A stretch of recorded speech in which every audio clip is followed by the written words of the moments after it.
Together we can save the world. Together we are invincible. Save the world from all wars. Save the world from breaking apart. Save us from losing our hearts. Save us from losing our souls.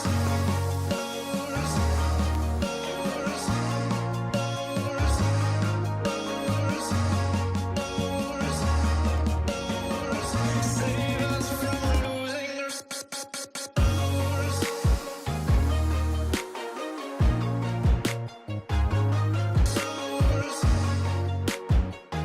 Save the world.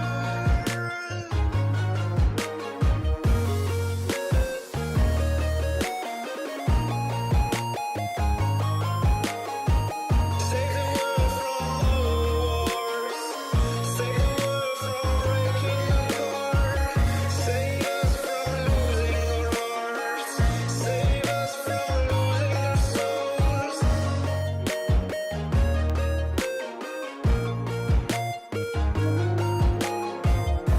Together we can save the world. Together we are invincible. Save the world from all wars. Save the world from breaking apart. Save us from losing our hearts. Save us from losing our souls.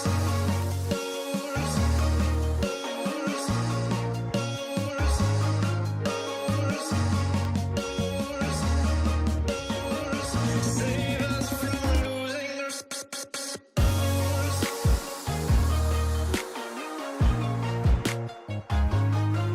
souls. Save the world.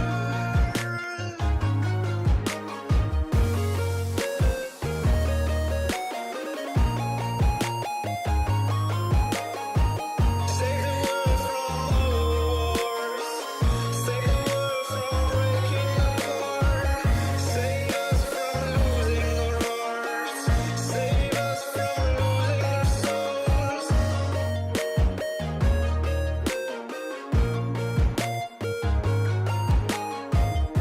Together we can save the world. Together we are invincible. Save the world from all wars. Save the world from breaking apart.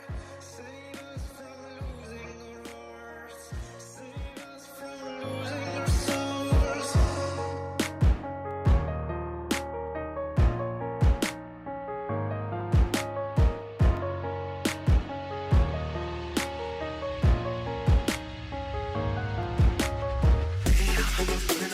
Making my wish come true like a genie. Holding up a glass in the club too steamy. Not a race or show a black Lamborghini. Some people might think you're sleazy. You're so fine, so you're making look easy. So much you can make a man greedy. So don't stop, go ahead and get freaky. You got me wanting to be with you. So sexy, I don't know what to do. Your curves are making my dreams come true. The way I should be taboo. Just been naughty, move like a bro, girl, it ain't no hobby. Looking so good, gotta tell somebody. Blows my mind when I see a hot body. Hot body. Makes me wanna fall in love. Makes me wanna fall in love. Don't stop now, just get naughty. Move like a bro, girl, it ain't no hobby. Looking so good, gotta tell somebody. Blows my mind when I see a hot body. Hot body. Hot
Moving so good, gotta tell somebody. Blows my mind when I see a hot body. A hot body. Makes me wanna fall in love. Makes me wanna fall in love. Don't stop now, just get ready. Move like a pro, girl, it ain't no hobby. Moving so good, gotta tell somebody. Blows my mind when I see a hot body. A hot body. A hot body. A hot body.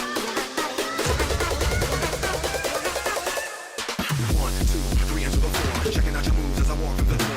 Never seen a girl like you any before. Body like a goddess and you move on before. You're a soldier and you're ready for war.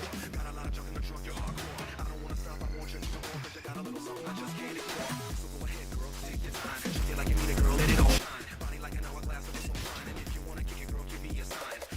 There you go. I did some chair dancing for you guys.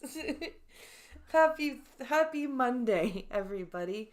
I hope you're all having a wonderful day and ready to have a good stream. We're gonna be on solo cam today for the stream because I'm pretty sure that screen share is not working. So we're only shocked when the Leafs win. That's true. That's true. Because the Leafs suck. So yeah, the Leafs haven't won the Stanley Cup since 1967. Now, the Montreal Canadiens haven't won since 1994. So it's high time they won. But that's... Hello, Cannibalistic Wizard. How are you doing today? But yeah, it's keep in mind, most American hockey teams are populated with Canadian hockey players. So let's not forget that most of the American hockey teams wouldn't be as good without the Canadian hockey players to play for them. So that's that. I have now picked up Diablo 4 and I am super happy with it. I completed the first quest. My stupid ass forgot to enable navigation assist, so I spent 2 hours wandering around needlessly because I forgot to turn on navigation assist. But luckily my good friends in the BFGC told me how to get to my game settings. So I will be happy to turn that on tonight on Twitch. The Leafs haven't won the cup when the 1967 expansion happened, just saying. Yep. I was at the Montreal Canadiens Stanley Cup parade. I got to go to that. That was fun. I don't remember very much of it because I was only like 4. But I remember being there. And I remember cheering very, very loudly. So I remember doing that. And yeah, it was back in 1994. That was when that was back when Patrick Roy was the goalie for the Montreal Canadiens. Back before it came out that he was a wife beater.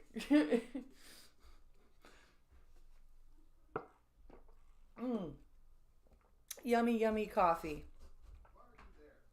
But yeah, so we have Diablo 4 now, and I've completed my first quest all by myself.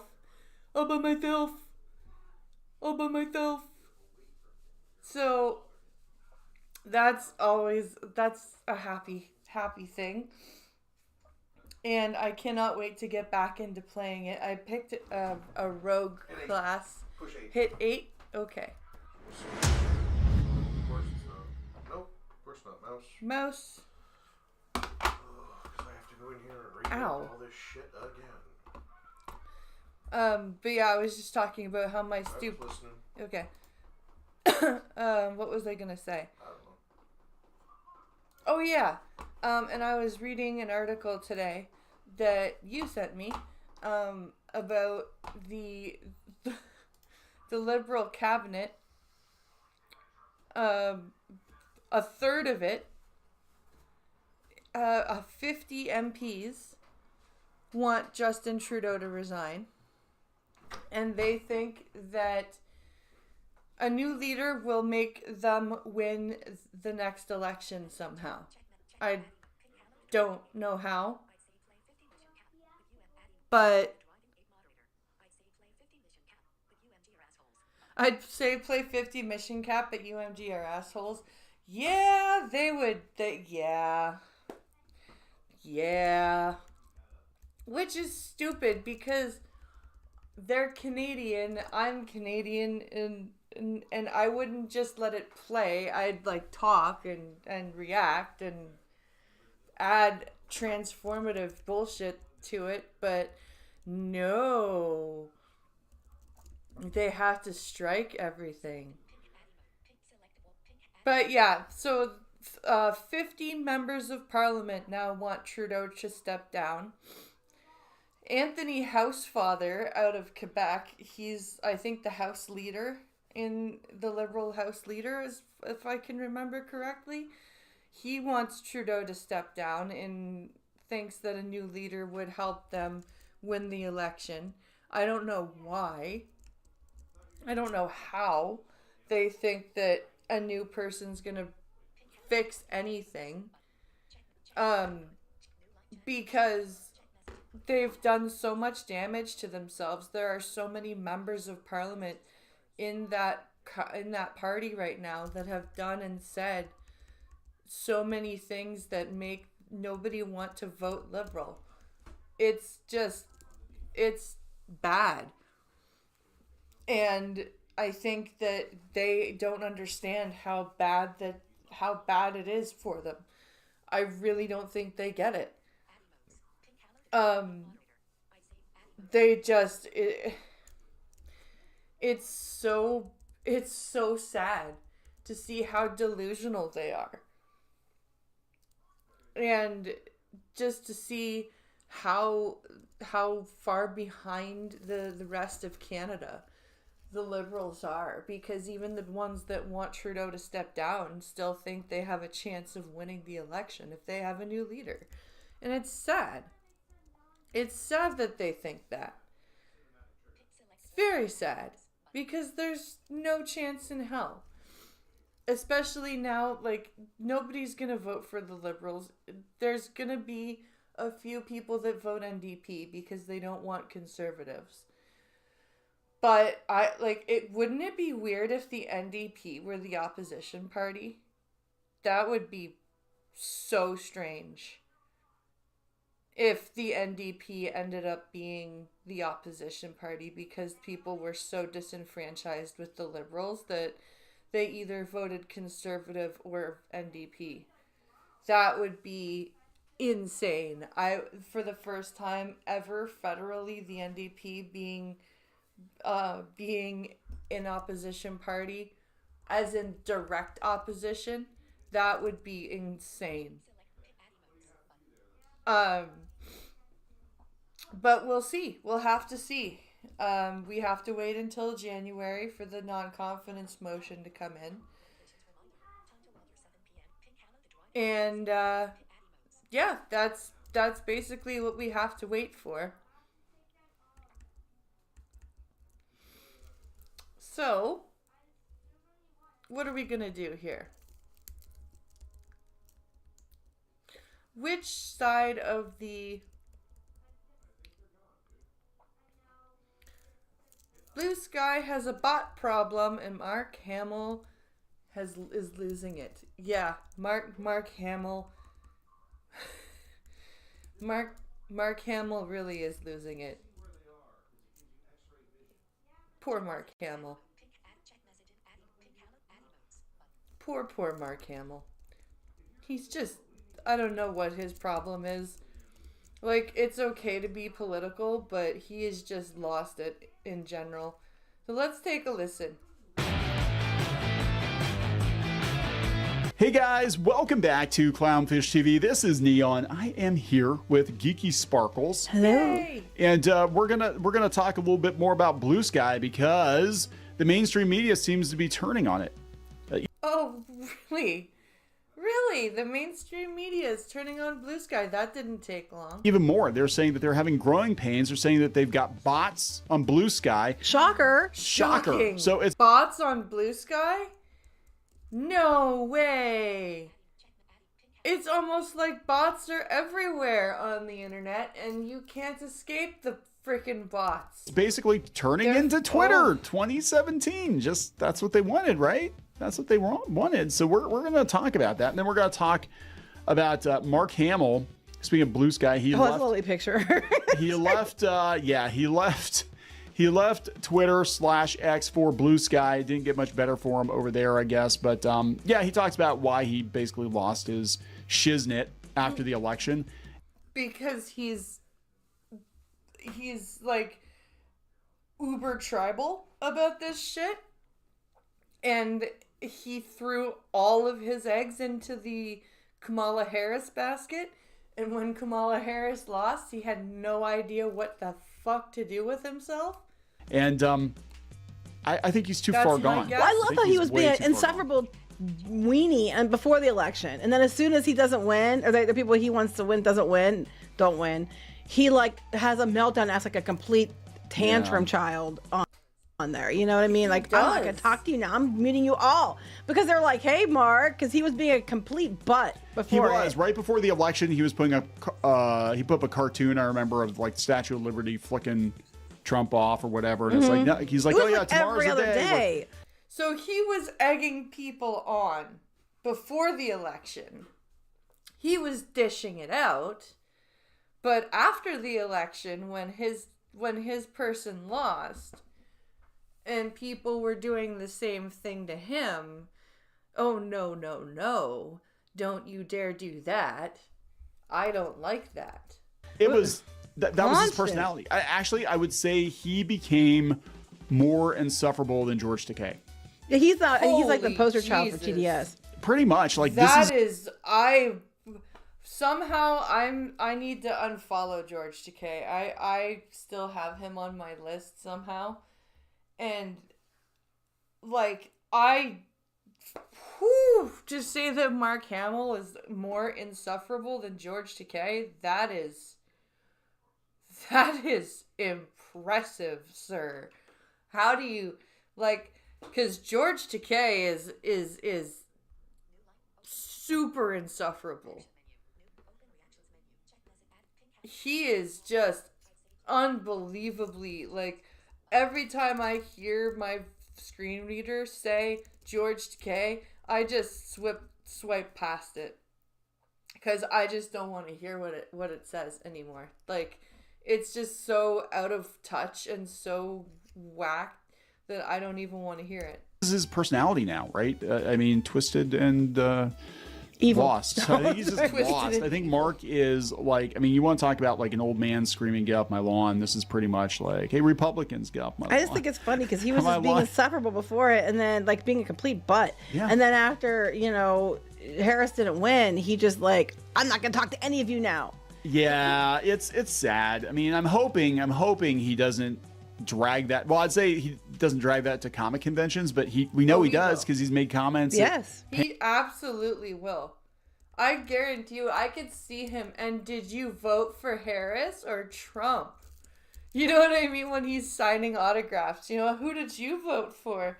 You know what I mean? I can totally see Mark Hamill doing that. panels and stuff too, and I'm like, Yes, dude, yes. you don't want to go to a comic convention in Arkansas and start blasting all the right. Well, he already charges so much anyway. Yeah, I've heard he's very expensive. Anyway, I still like the original trilogy. But you can separate the art from the I artist. have good memories of that. Let's just leave it at that. Exactly. That's the thing about Star Trek, right? This is why I've unfollowed most, if not all, of the Star Trek people, because I have to separate the art from the artist. I don't want to see the shit they're tweeting because it is just so stupid. And their characters, they're characters that I know and love would not be that stupid, and I just have to unfollow and not listen to it. Weirdly enough, Hayden Christensen wound up being hella cool, and Really? he's Darth Vader, and Luke I do like him, Skywalker's yes. lost. So let's talk about all this anyway. That's Before we get funny. into it any Hayden Christensen's ultra cool, and Mark Hamill's an asshole. further, please subscribe for more pop culture news, views, and rants, guys. You'll get a woohoo if you do. Woohoo! Go out to clownfishminus.com. Check out our merch. I got lots of merch, and join the Plus Club. And Why does that word sound so weird? Merch. Merchandise. Why does it just sounds so odd? get the dismal t-shirt. People love the dismal t-shirt. We've sold a lot of dismal t-shirts. Not to be confused with that other castle, right? So yeah, That other castle. Yes. No. This is a completely different castle. It's dark and despairing and dismal. To be confused with the other castle. Anyway, continue. yeah. Our hero's in another castle, Mark. Not Disney's. NBC News has Blue Sky's growing pains. We got the AP. Blue Sky has growing pains and Yeah. bots. And they're from different outlets, Growing so pains it's and like, bots. it's interesting, they're in lockstep, Growing pains and bots and Mark Hamill. Oh my. though, saying the same things once again. Yeah. It is. We've got the AP, and I thought it was the same article. I thought that maybe No, NBC one was News like, picked I up. think one was, the Boston Globe was saying something similar too. But it's interesting because the AP, because look, all these journalists, they want to go Blue Sky because they want it to be Twitter 2017 again because they want that echo chamber. Well, they feel like they have control. They have control. They feel like they don't have control on X, which they don't. And they shouldn't. They shouldn't have control of anything because they'll break it. just announced a price hike, by the way.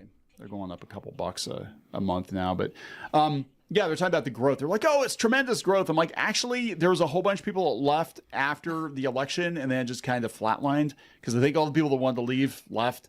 They said with growth comes growing pains. It's not just human users who've been flocking to Blue Sky, but bots. So wait, my next question is, if it went up, was it bots? Yes. Because, they're like, That is a it's damn suddenly good going question. up all of a sudden. I would say yes. I would say it's bots. Because, of course, if there are bots, if it's noticeable enough to mention, then bots, I'm sure, would have made it onto the platform enough where it would raise the numbers of accounts. That's a Unlike damn good question. When Twitter was under the control of the same people, same types of people, the bots were rampant, like severely rampant. Like everybody would joke that they thought that 60% or more of Twitter was bots. Yeah. Right. And that's why when he paid that much, we immediately said, oh, he's overpaying because a lot of the accounts aren't real. That's true.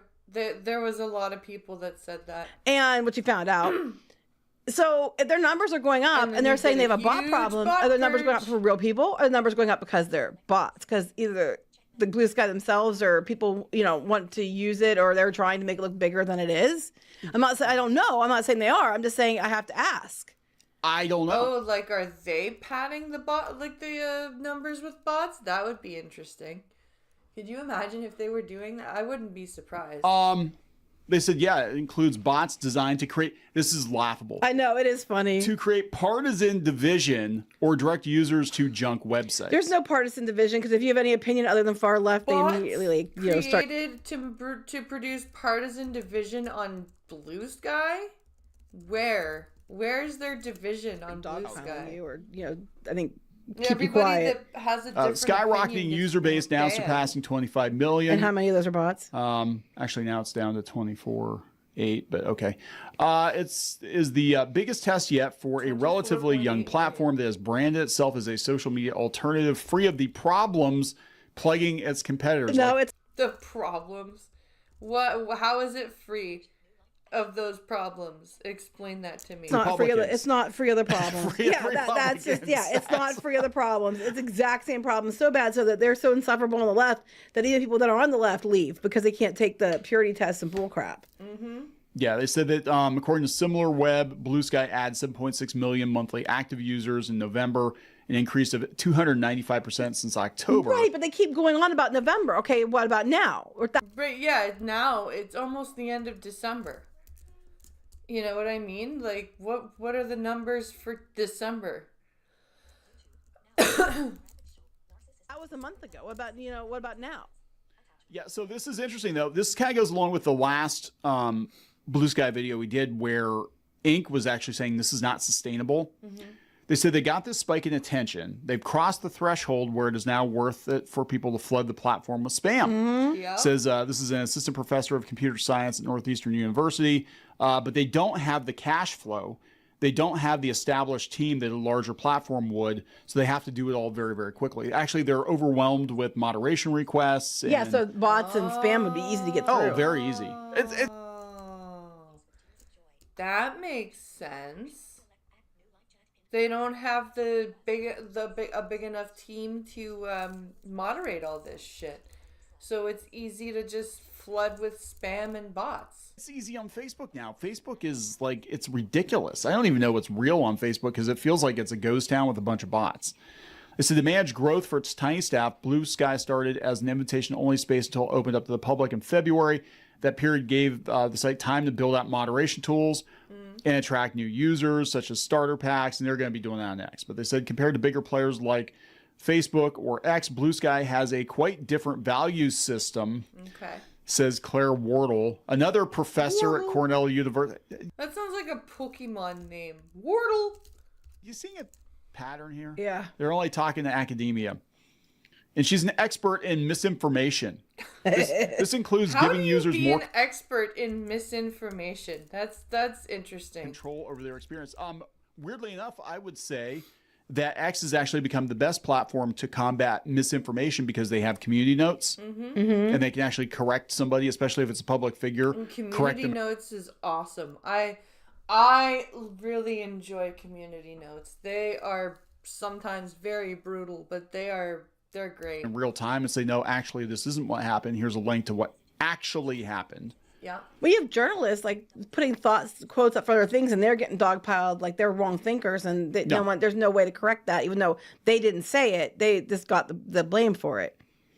Yeah, so they're like, people have this idea it was going to be a different type of social network, but the truth is when you get lots of people in a place and their eyeballs, that means it's in other people's best interest to use bots to create, information that aligns with their perspective. There you go. There you go. It's within people's best interests to create a bots that disseminate their information that they want to have disseminated, because it's just there's too much stuff for them to do for themselves. So most of what's on Blue Sky now, because that's what Pretty happened. much, That's yeah. what happened. I've seen the posts on there, and there's a lot of misinformation over there. And honestly, no, I've got mine trained. To be fair, I almost want to sign up for Blue Sky just to do a segment of what's on Blue Sky. shows pictures of cute animals like bunnies and cats and foxes and art and stuff like that. So I'm not seeing all political posts as much as if I would just not be logged in and just open a window and then it's just like bleh, Yeah. far left politics. Yeah, like I almost want to go on Blue Sky just to see what far left Canadian people are Here we saying go. over We're there. diving in here. Little data has emerged to help quantify the rise in impersonator accounts, artificial intelligence fueled networks, and other potentially harmful content on Blue Sky. But in recent weeks, users have begun reporting large numbers of apparent Also, AI to take bots the following Black them, House handle posting away. plagiarized articles, or making seemingly automated divisive comments in replies. Let me guess what it was. Guess what? Trump won. Is that what the comment was? 'Cause Trump won. Deal with it. it's divisive, Yeah, I don't know. I don't know what the comments are.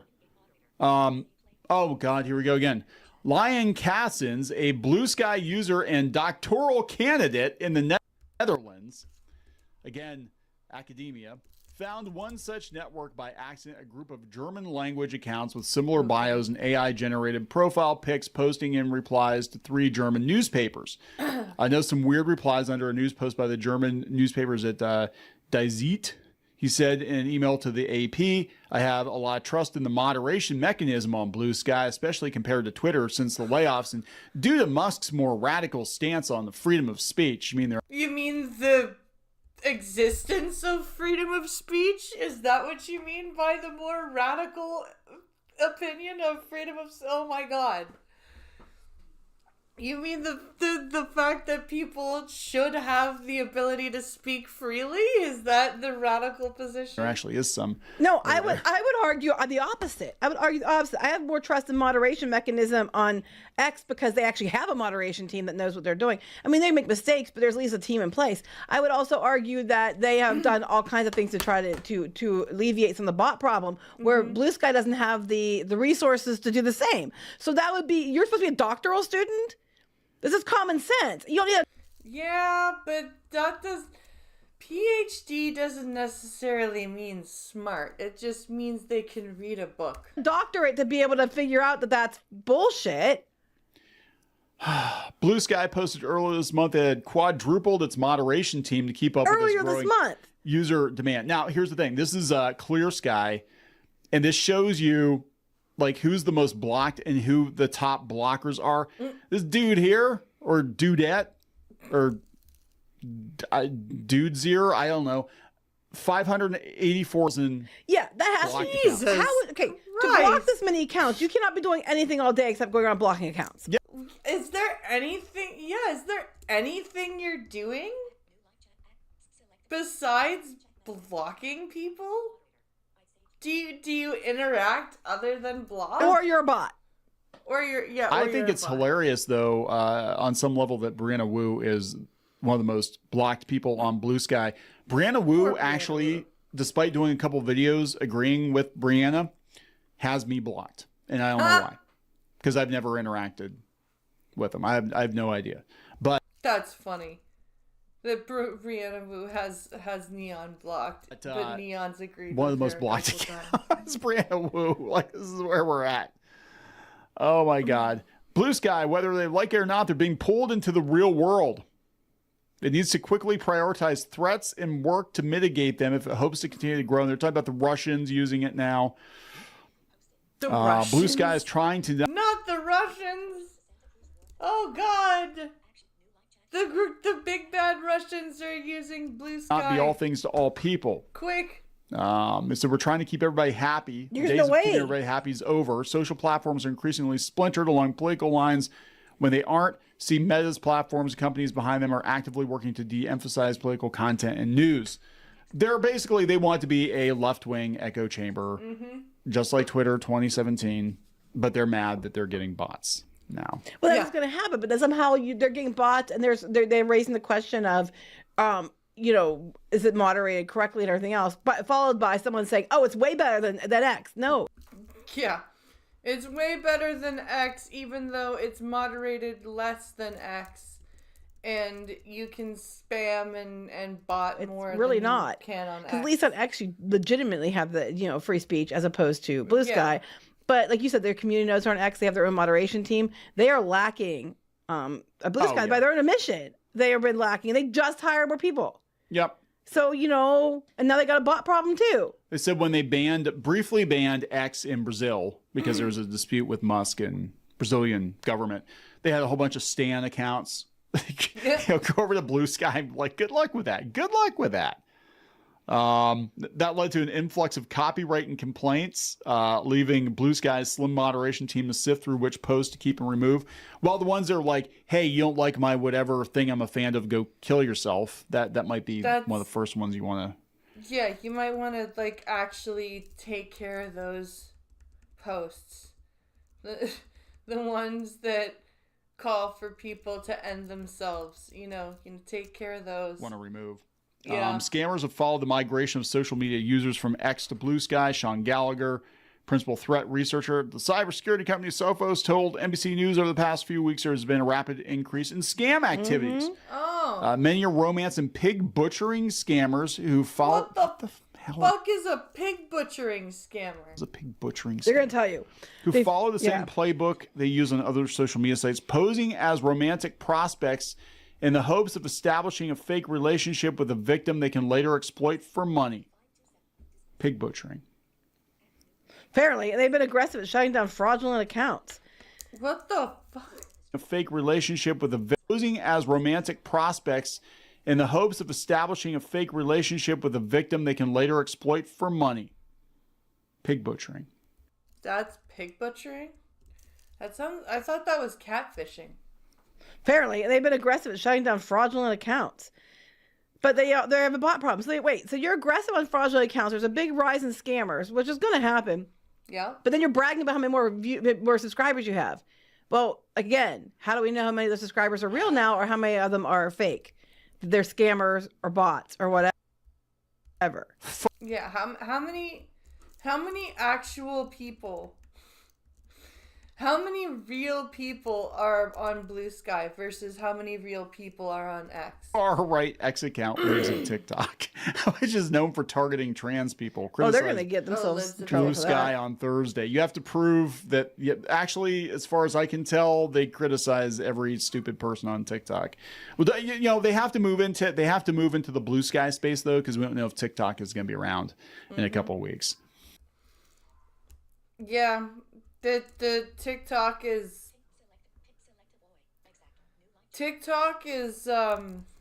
even up in Canada they want to ban it for like actually ban it. They said they've only seen a handful of instances of people posting CSAM. Says Blue Sky. Says Blue Sky. Says Blue Sky. Compared to the levels seen on other platforms. But those numbers are increasing. And you just got done saying you have a bot problem. And, oh, look, we went up 5 million subs all of a sudden.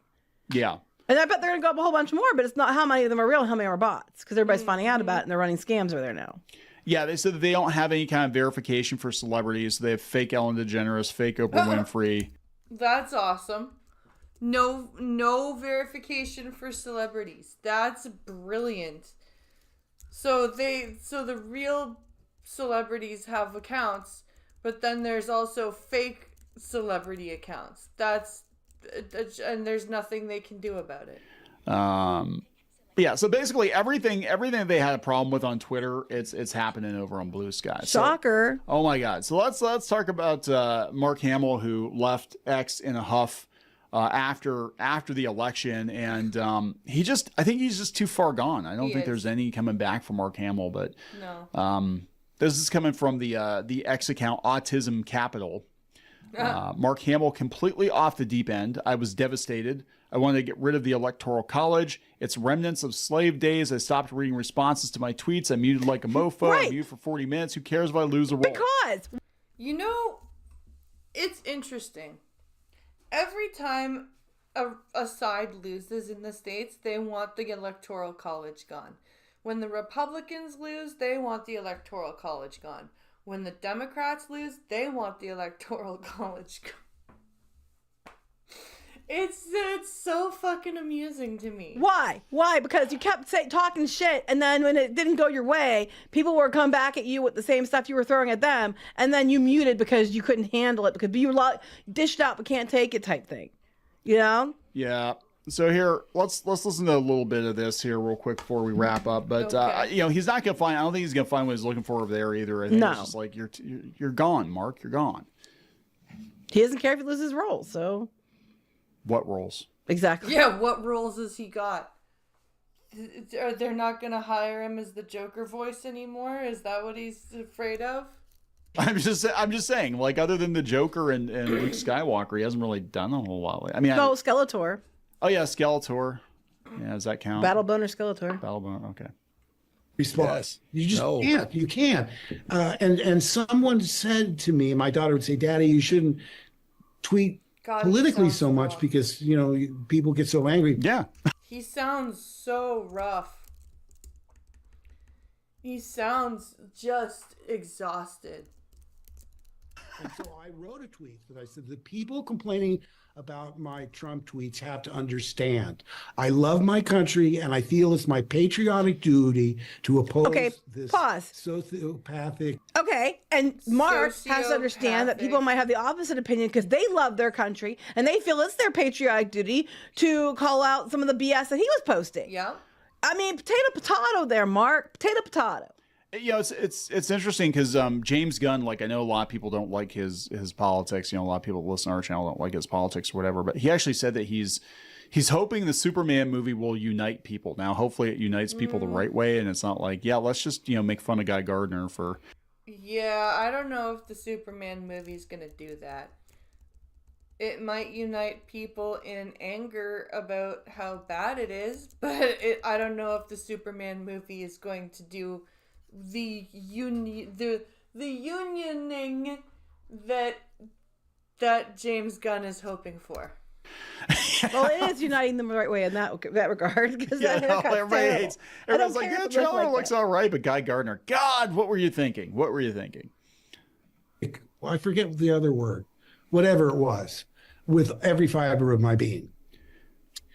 And that's the way I've been. I thought, I mean, I do feel it's an obligation. And who cares about your career? It's an obligation because it's your it's really opinion. And You know, who cares about your career? Says somebody with enough money to throw his career away. That must be nice. Who cares about your career? That just shows you how out of touch Mark Hamill is with real people. You know what I'm saying? It's my obligation to tell you all what to think. Because now- I'm an actor, and it's like, and I feel like, he's a psychopath, whatever he said. And I'm like, yes, but people feel the same way in reverse, too, Well, dude. So here's the thing. Here's the double standard, right? So Mark Hamill's allowed to say whatever he wants to say. He's actually encouraged to say whatever, he wants to say about politics. But then you get somebody like, Zach Levi or Gina Carano, or, you know what I'm saying? They have very mild political opinions, and everybody's calling for them to be ousted from Hollywood. So, here's the thing. Like, people can... That's true. Yes, but Mark Hamill is old guard Hollywood, so that's why he can say whatever he wants. These people are new Hollywood, so they're not established enough. They can't just say whatever the fuck they want. Express themselves, and I believe people... If you have the right quote-unquote opinion. Yeah, that's where I have the problem. Like, I don't give a shit. He has the right opinion as well. It's not just that he's old guard Hollywood. It's that he has the right opinion. Sociopathic, he says. Yes. Also, Mark Hamill seems to forget that Trump won both the popular vote and the Electoral College. So he's calling those citizens sociopathic? Yes, he is. All of those people that voted for him are sociopathic. I don't give a shit what Mark Hamill thinks about politics. You do you, boo, whatever. And he's allowed to voice his opinions. But I think what makes me sad about it is politics has become his entire personality. He talks more about Trump than he does about Darth Vader these days, right? And I think if you balance it, people can kind of look past like, okay, this is their political opinions. I don't agree with them, whatever. But they're still, you can tell that they're coming from a good place. They like the fans and whatever. I don't really get that vibe from Mark anymore. Mark's attitude to me comes across as either you agree with everything I say or fuck you. Yeah, that does seem to be Mark Hamill's position. And it really is not going to carry over well when he goes to cons and stuff like that. Fans are going to feel that. And I don't want you in my fandom. It's my civil duty. Right. And I'm like, that's not good because people are across the board. And here, even if you want to be very selfish for a minute, if you're trying to convert somebody, right? You're trying to convert somebody to your way of thinking. Attacking them right out of the gate doesn't work. No. Right? It really doesn't work. Like if you're trying to convince them that you're in the right, you need to find some common ground. And yeah, you can't convince somebody that you're right when you're browbeating them all the time. It just doesn't work. You have to find something to come to commonality with them on. You can't just, I'm right and you're wrong. Fuck you, you idiot. calling them Nazis and bigots and homophobes when they've shown no indication that they are. I mean, hell, calling a gay Jewish person a Nazi and a homophobe, which I've seen happen before online, by the way, it's not going to score you any points. I noticed that the left has laid off the Nazi talk lately. And because I'm kind of like, yeah, you guys are going to have to look in the mirror because some of you, I'm just saying at this point, some of you really taking the anti-Semitism a little too far. Yeah, it's getting out of control. That the anti-Semitism, the hatred of Jews is getting way out of control. But like, yeah, it's that's what, you know, and nobody's telling Mark, because I'm sure Mark has felt this way for years, decades, whatever. A lot of these celebrities have, but like Trump broke them, and then Elon taking their toy away, taking Twitter away, broke them. And we just never heard it. We never heard these people. You'd see them at conventions, they would give a funny story or whatever, or they might make a joke about politics here and there, but wasn't like 24/7 politics, politics, politics. I think that's the biggest problem with platforms like Twitter, like Blue Sky, is it turns into a celebrity's kind of blog, and we get to see a lot of their thoughts that we may not always have seen before, and I don't think they're altogether as palatable as we would like them to be, because before social media there was PR people to kind of control what they said and did, like especially when it came to promoting their movies or their albums or whatever form of media they happen to be part of. But now their social media accounts, unless they're like specifically run by somebody for them, are their outlet and their venting space. And we get to see a lot of behind the phone posting.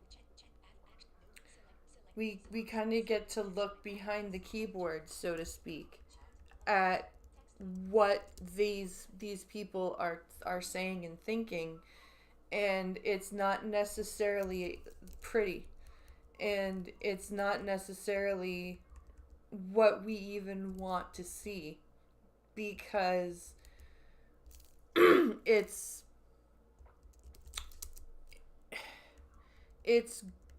batshit crazy, and it's a lot of time out of touch, because these people, if they had once come from poor beginnings, no longer live there and don't understand what it's like to be that way anymore, and they're just completely, they've lost touch with the common man.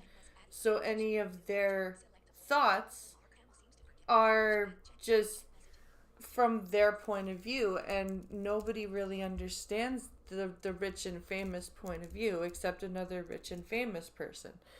So for the rest of us, when we see that, it just rubs us the wrong way, and we're like, what the fuck are you even talking about right now? And nobody wants to actually hear it and listen to it, because it's wrong-headed and out of touch. At least that's my opinion on that. The whole, it's a form of never meet your heroes. The reading some of these people's Twitter, it's it's a form of, don't meet your heroes, don't because it shows you who these people are, and sometimes you don't want to know who these people are. You just want to interact with the actors and as like larger than life people, because that's kind of what they are.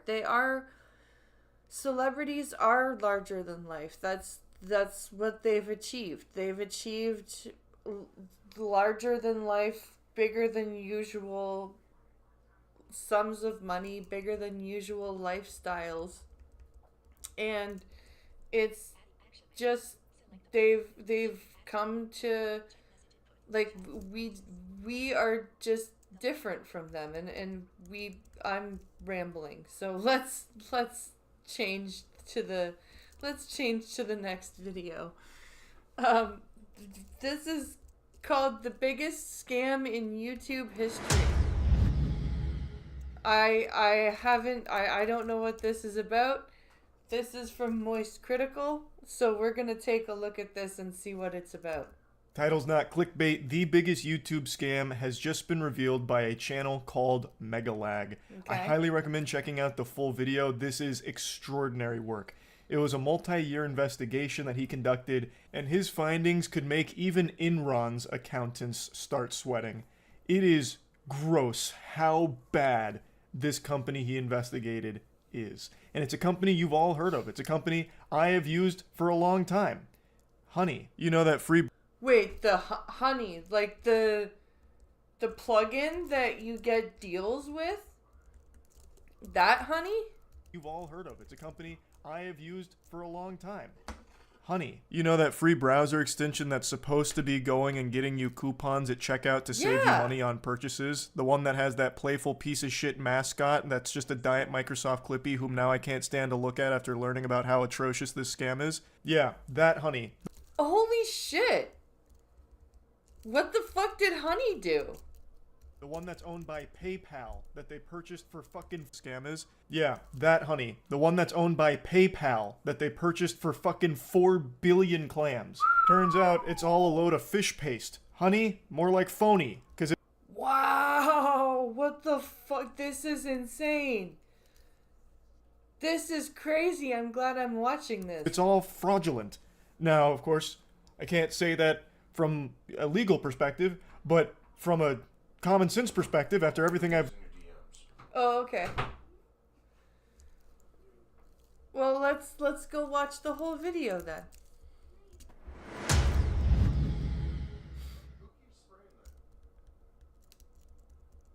Let's go watch the whole video.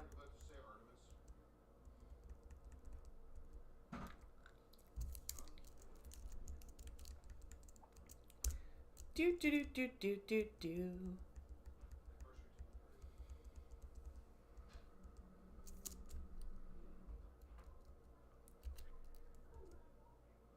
By now, Okay. Let's take a look at this video, the actual video. you've probably heard about Honey. You know, the browser extension that saves you money. Do you have Honey installed? What's Honey? Oh, no. Honey. Honey is a free browser extension. Free browser extension Free browser extension. that automatically applies coupon codes when you check out online. I have absolutely heard of Honey. money, basically. Hey, there's Charlie. That's funny. Charlie was actually clipped in here. Free money. It doesn't make sense to not be using this. So what's the catch? There is no catch. Join Honey. Join Honey. Join Honey. Honey. Honey. Honey. Honey. Honey. Honey. Honey. Honey. Honey. Yeah, creepy. I hate to break it to you, but your favorite influencers sold you a lie. Oh shit. Oh shit, this is fucking Honey is a this scam, crazy. and the majority of claims promoted by those influencers aren't even remotely true. But it gets worse. Honey hasn't just been scamming you, the consumer, they've also been stealing money from influencers. And That's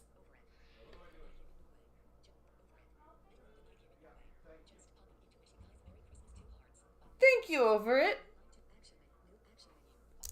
including the very Merry ones they Christmas paid to to you as promote well. their product. And I'm not just talking about a few bucks here. I believe the scam has likely cost content creators millions of dollars. Holy Sound crazy? crap. Well, I didn't believe it at first either, until I experienced it myself firsthand. This is I'm This is nuts. I can't believe this. I'm flabbergasted by this. Let's keep listening. In fact, I'm confident this might just be the biggest influencer scam of all time. Wow. Which is insane, considering Honey is owned and run by PayPal, who purchased this company for $4 billion. This is I wonder if PayPal's gonna do anything about this. This 3-part series is the result of a multi-year investigation where I believe I've uncovered signs of advertising fraud, affiliate fraud, the illegal collection of personal data, deception, lies, coercion, extortion, the list goes on. Wow. I've reviewed hundreds of documents, adverts, sponsorships. I've reviewed emails between Honey and merchants, interviewed victims. Believe me, this runs deep.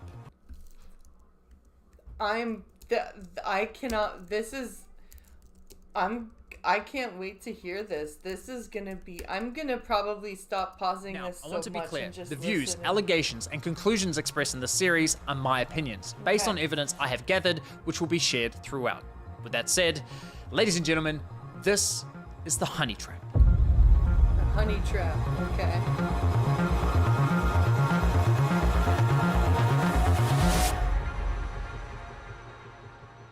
Now I know what you're thinking. It's a free browser extension. How bad could it be? Well, trust me, it's far more sinister than you might think. You know what they say, if a product's free, it's likely you're the product. And as you'll find out later in this,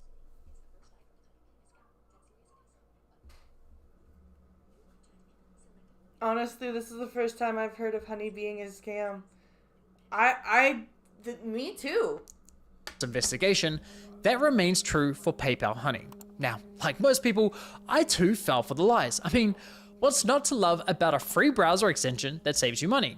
It's a compelling product, and with the endorsement from what feels like every single popular influencer on YouTube, it's no wonder millions of people downloaded it. I think even Pinkalo had Honey on his computer at one point. I'm pretty sure we've used Honey before. Ironically, the very influencers promoting Honey seemingly had no idea the company was quietly picking money out of their very own pockets. Well, at least one of them realized, but we'll get to that later. So let me show you how Honey's been stealing money from influencers. So let's say you're watching a video on YouTube. If you're into tech like me, maybe you're watching a Linus Tech Tips video. Linus tells you about this free browser extension that saves you money online.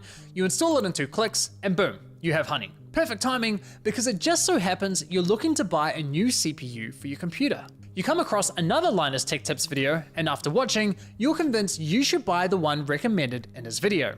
So you scroll down and find Linus's affiliate link to that product. Now, for those of you who don't know, when you click an affiliate link and buy something, the influencer who promoted the product earns a commission for referring you to that store. Yes. That is how affiliate links are supposed to work. So you add the product to your cart, get to the checkout page, and hello, Honey says they found you 10 coupon codes. Sweet. You click apply discounts and Honey gets to work. But unfortunately, none of the coupon codes worked. Doesn't matter though, because as Honey has promised us for years, that means we know we've got the best deal. So you complete your purchase, you're happy, your new CPU's on the way, Linus is happy, he's getting his commission, everyone's happy. Or is he? Right? Well, let's quickly rewind and see what was happening behind the scenes. You see, after clicking Linus's affiliate link, you'll notice in the URL, there's a tracking tag labeled Short Circuit. That's a reference to one of Linus's YouTube channels. And this tracking tag is how Newegg knows who to pay a commission to. Okay, that makes sense. You can also see that this tracking tag has been saved on my browser in the form of a cookie that will expire in 30 days. That way, if we only decide to complete the purchase a few days later, Linus will still be credited the sale. It's kind of like when you're at a department store buying a TV and the salesman who helped you gives you a referral card or a receipt with their name on it, so when you eventually get to the checkout counter, the clerk knows which salesman to award the sale to. Okay, that makes sense. All right, I understand perfectly. Let's continue. You can think of affiliate cookies as a digital version of that. So what happened when we got to the checkout page? Well, once Honey popped up, watch what happened to Linus's affiliate cookie after we clicked apply discount. Does it go away? You see that?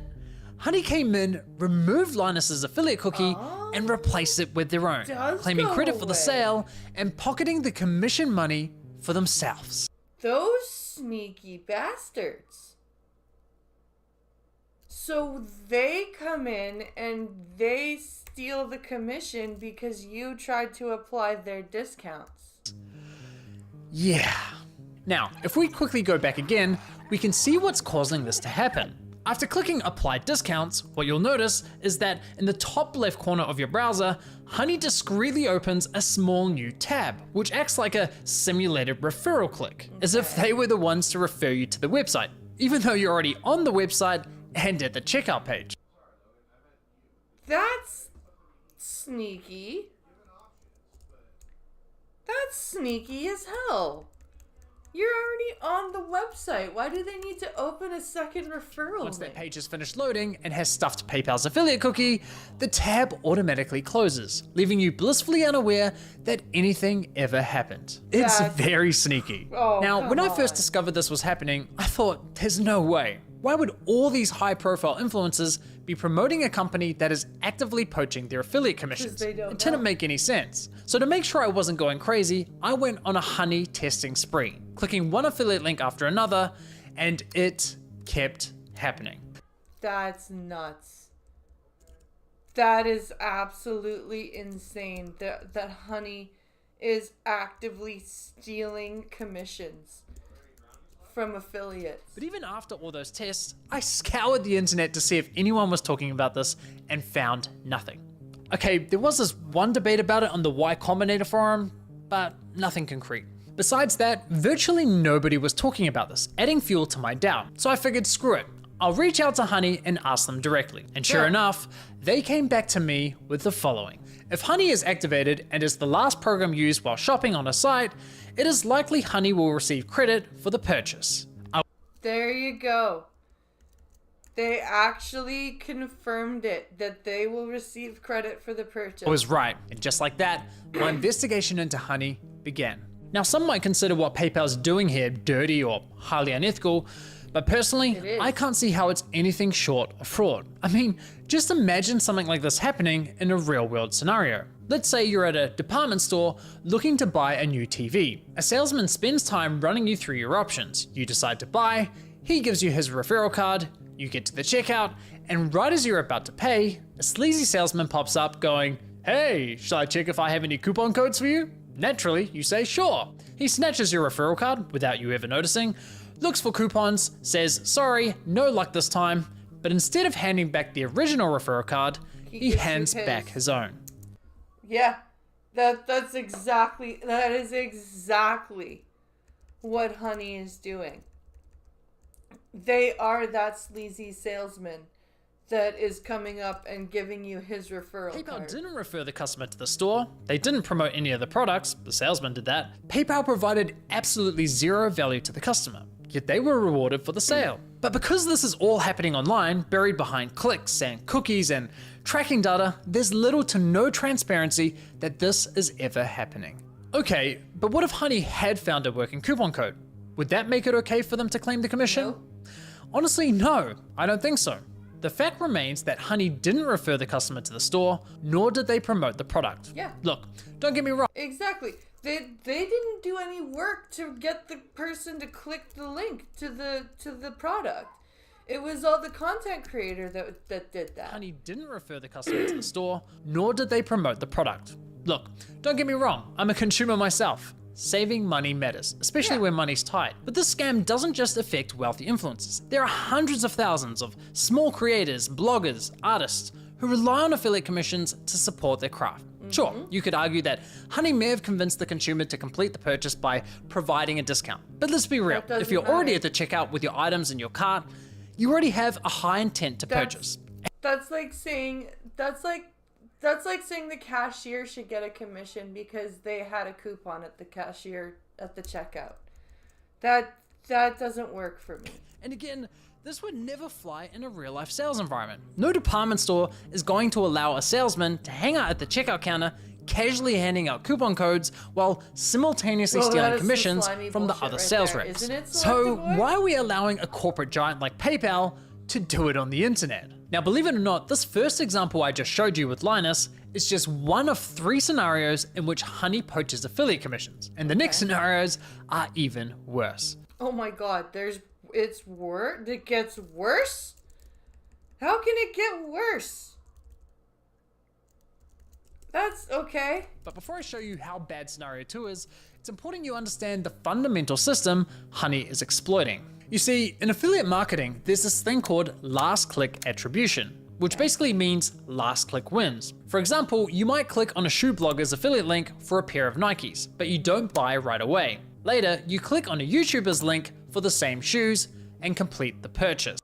So that would mean the YouTuber gets the commission because that was the last link clicked. In this scenario, the YouTuber gets the commission and the blogger gets nothing. There are other models like first click, where the blogger would win the commission, or dynamic click, where the commission is shared. But the industry went with last click because while it's not always the fairest, it's the easiest to implement. Therefore, it became the industry standard. Now, when it's blogger versus YouTuber for a sale, honestly, I'd say last click is usually fair.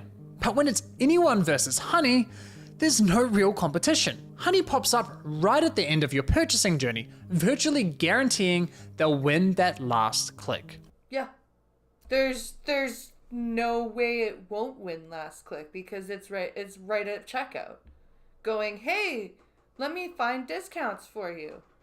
So obviously it's gonna be the last click. They of course know this and do anything they can to get that last click, even when there's no coupon codes That to is offer. so Which brings gross. us to scenario 2. Honey Gold, which is now called PayPal Rewards.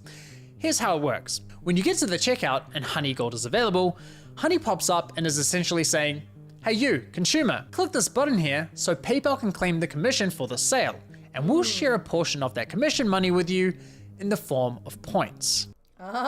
Oh, tricky bastards. It's basically a lame cashback scheme. And it's genius because if there are no coupons to offer, but the store is participating in Honey Gold, it gives Honey another reason to get that last click.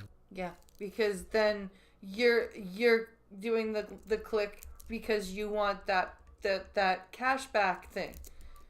How can YouTubers, bloggers, or any other type of affiliate fairly compete against this type of mechanism? They Of can't. course the consumer's going to click, and of course they're going to win the sale. Now this got me thinking, how much of their commission are they actually sharing with users? Well, to find out, I decided to put Honey Gold to the test. So I looked for any website where Honey Gold was offered and found it on NordVPN. And no, this is not a sneaky sponsorship. So I signed up for NordVPN's affiliate program, which offers 40% commission on successful referrals. After getting approved into the program, I received a custom affiliate link for my YouTube channel. Okay, so this is a test that he's doing.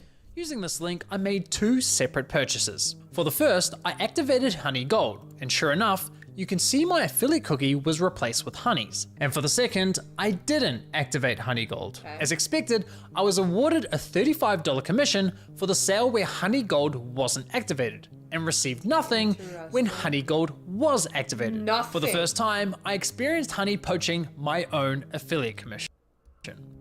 No, absolutely nothing. So his commission got completely stolen because he had Honey Gold How much activated. of my stolen $35 commission did PayPal share as cash back with my Honey account, aka 0. the consumer? Brace yourselves, 89 points, which is equivalent to 89 cents USD.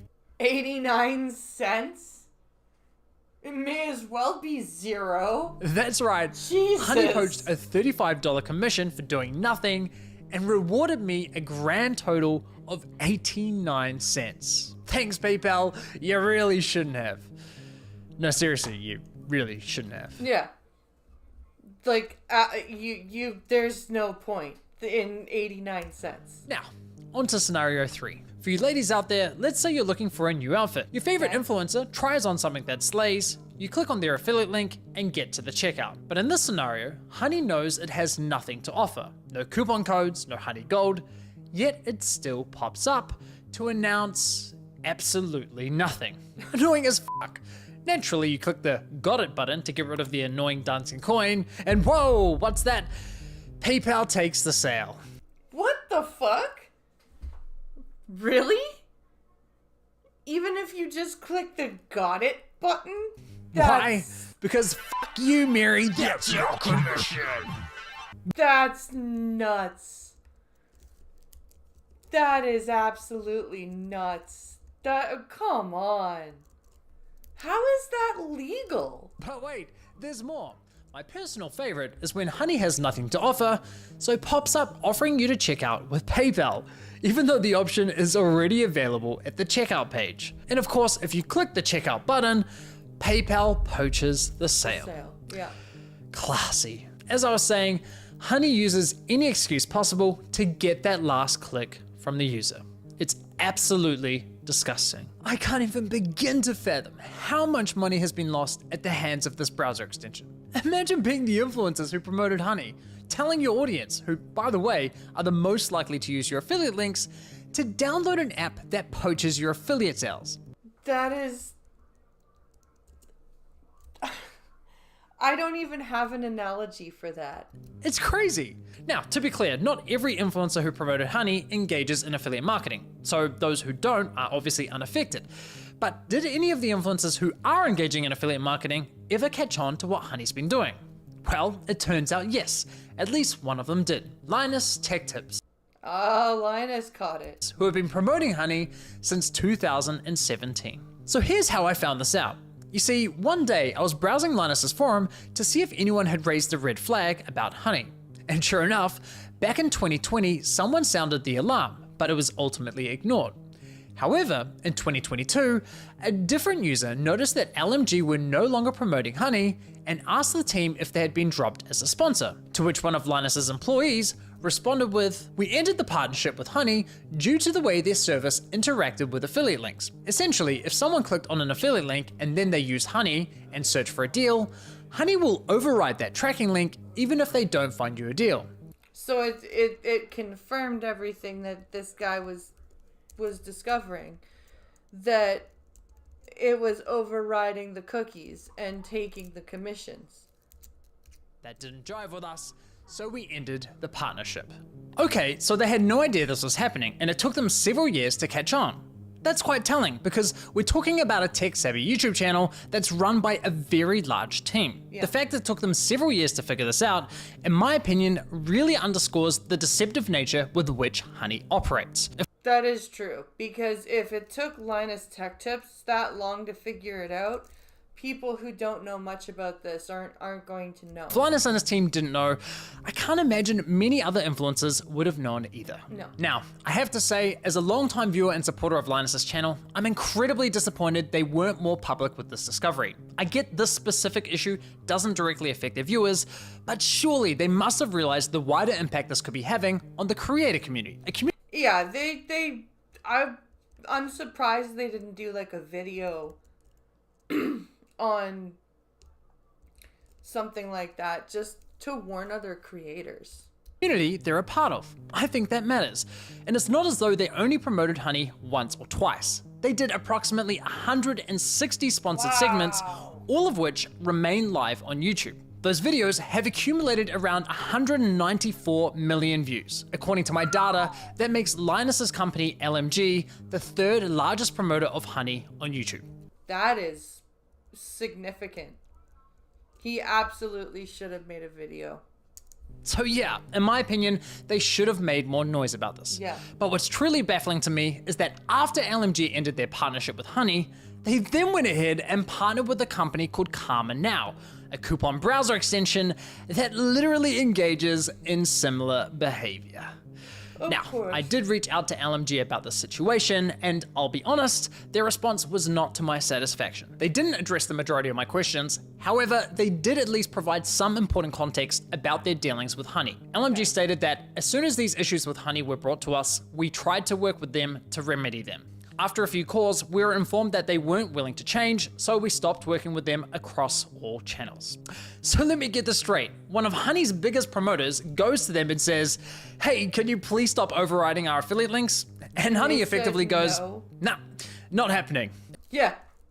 They're just like, no, we're good. We're gonna continue stealing your commissions. Assuming I've got that correct, and if true, that just goes to show what little regard Honey has not only for content creators, but also their partners. Now, Yeah.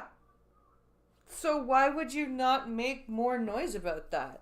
Like that. Now, that's as for crazy. LMG's less than ideal response, I did press Linus's team to address the rest of my questions, but never heard back from them. But it's time to shift gears, because unfortunately, this scam runs much deeper than stolen affiliate. You remember me from TikTok? Oh, hello. I'm alright.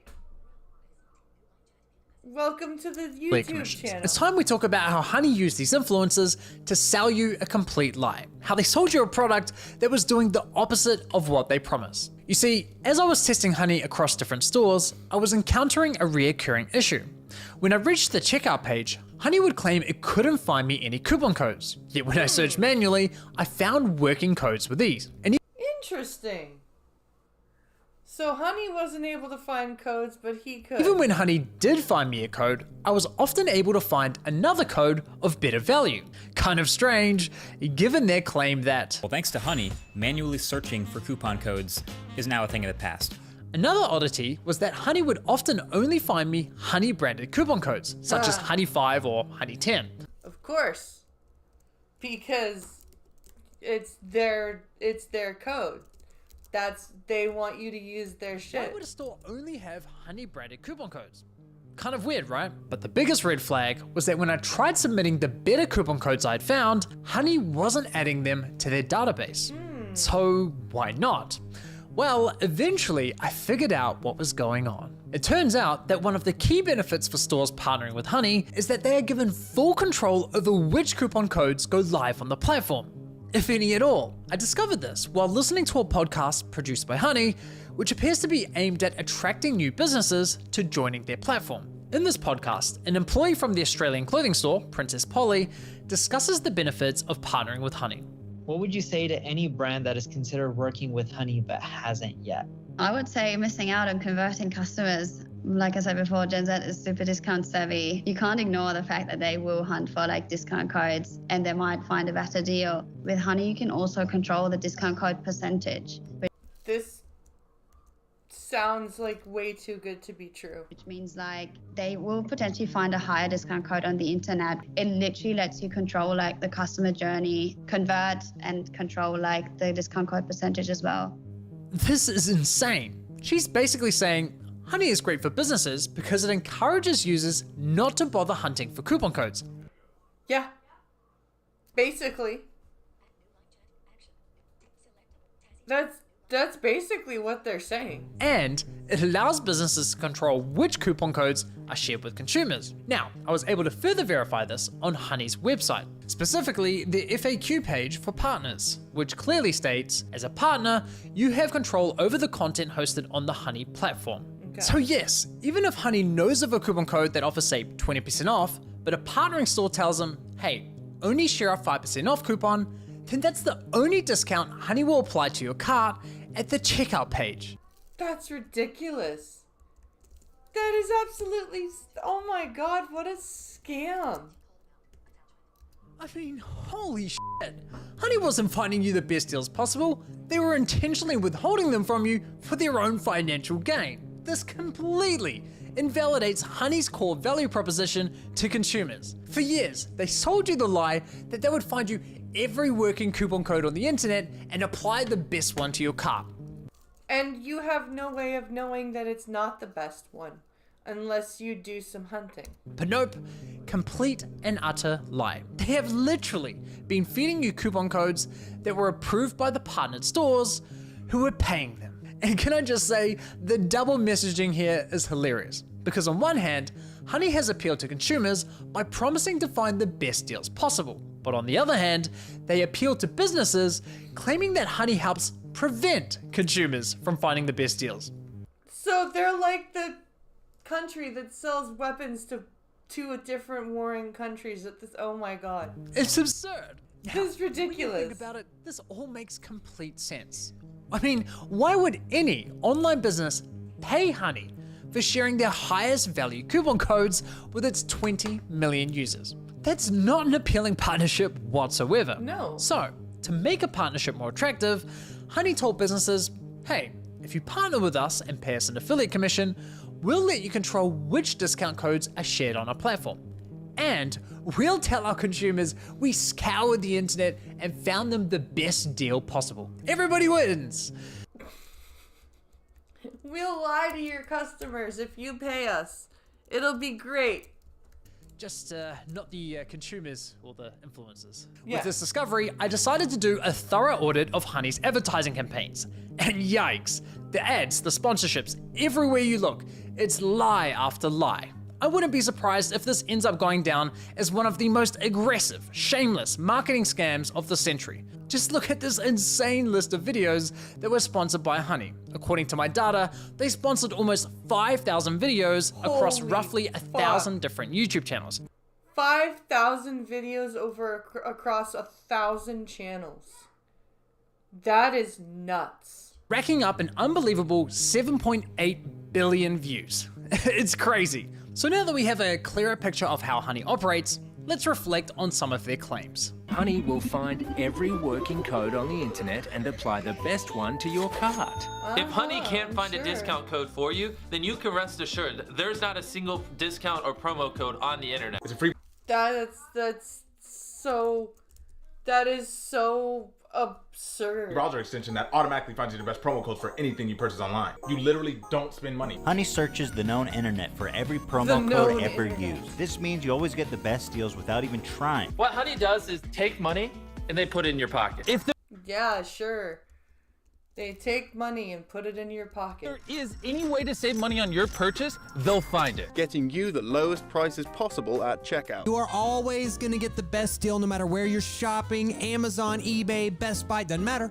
Honey's got your butt covered. If Honey can't find a code, you have the best deal.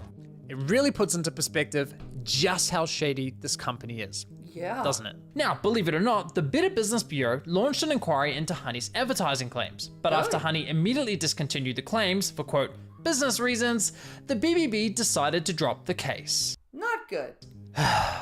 Honestly, at this point in my investigation, I thought I'd seen the worst of it. I thought I understood the full picture of Honey's shady business model. But here's the thing. What I haven't told you is that there were instances where Honey would actually work really well, finding me incredible discounts that seemed almost too good to be true. Because they probably were too good to be true. That's the thing. They probably were fake often, discounts. but enough to confuse me. And there were even times when they weren't poaching affiliate commissions by claiming the credit for sales. These inconsistencies bugged me. It didn't add up with everything else I had discovered. It was clear I was missing something. Well, once I finally figured out what that was, I uncovered an even darker side to PayPal scam, one that targeted an entirely new victim. We started having problems where customers would get in touch via our support saying, oh hey, I just tried to use this discount, this 60% off coupon, and it doesn't work. I'd be like, dude, that is not your discount, like how did you get that? And they'd be like, oh, it just showed up through the Honey extension. Yeah, it cost us thousands, and I haven't even looked into how far back it went. At the end of the day, like, you need to make the numbers work, and if Honey is going to steal 10% of your revenue all the time, you're going to have to raise prices at the end of the day, and it's just like a really awful business model. Like, we've been so mad at them for so long. Holy shit. This is insane.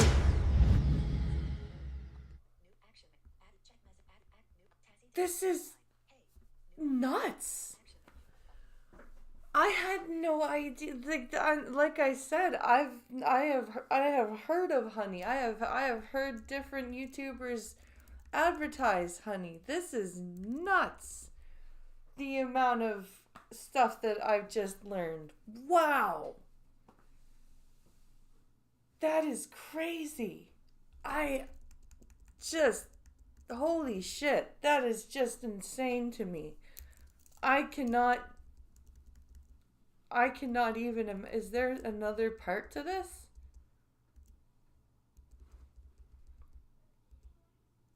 Let's like the video, first of all.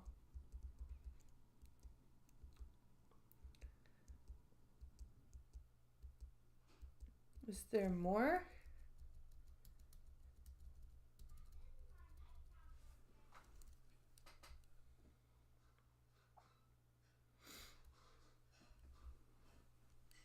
Let's see. I want to see if the second part is down here.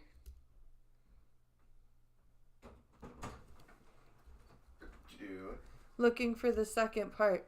There's a second part.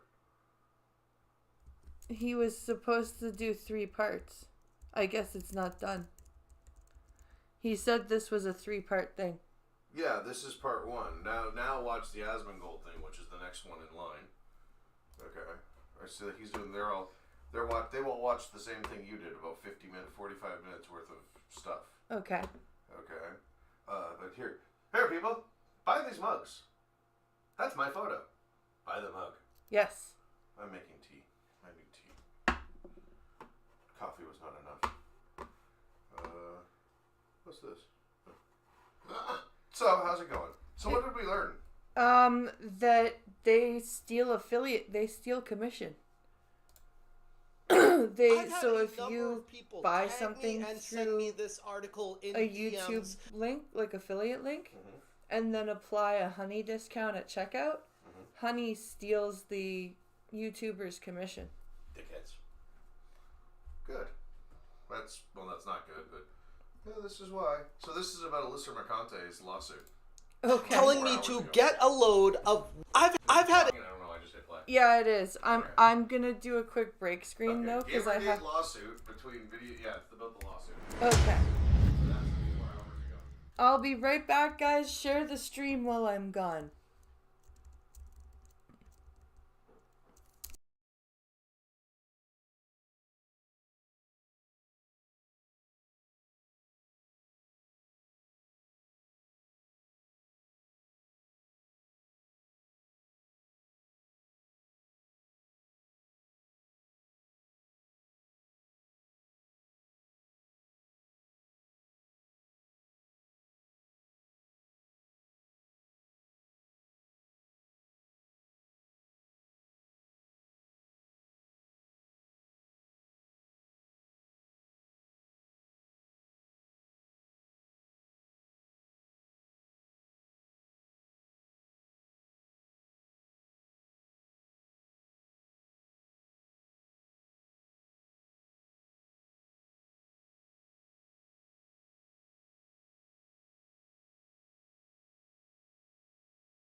Okay.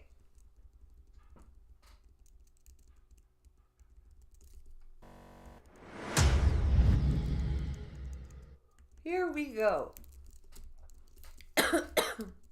Back to our video. Let's see what Alyssa Mercante is up to with her lawsuit.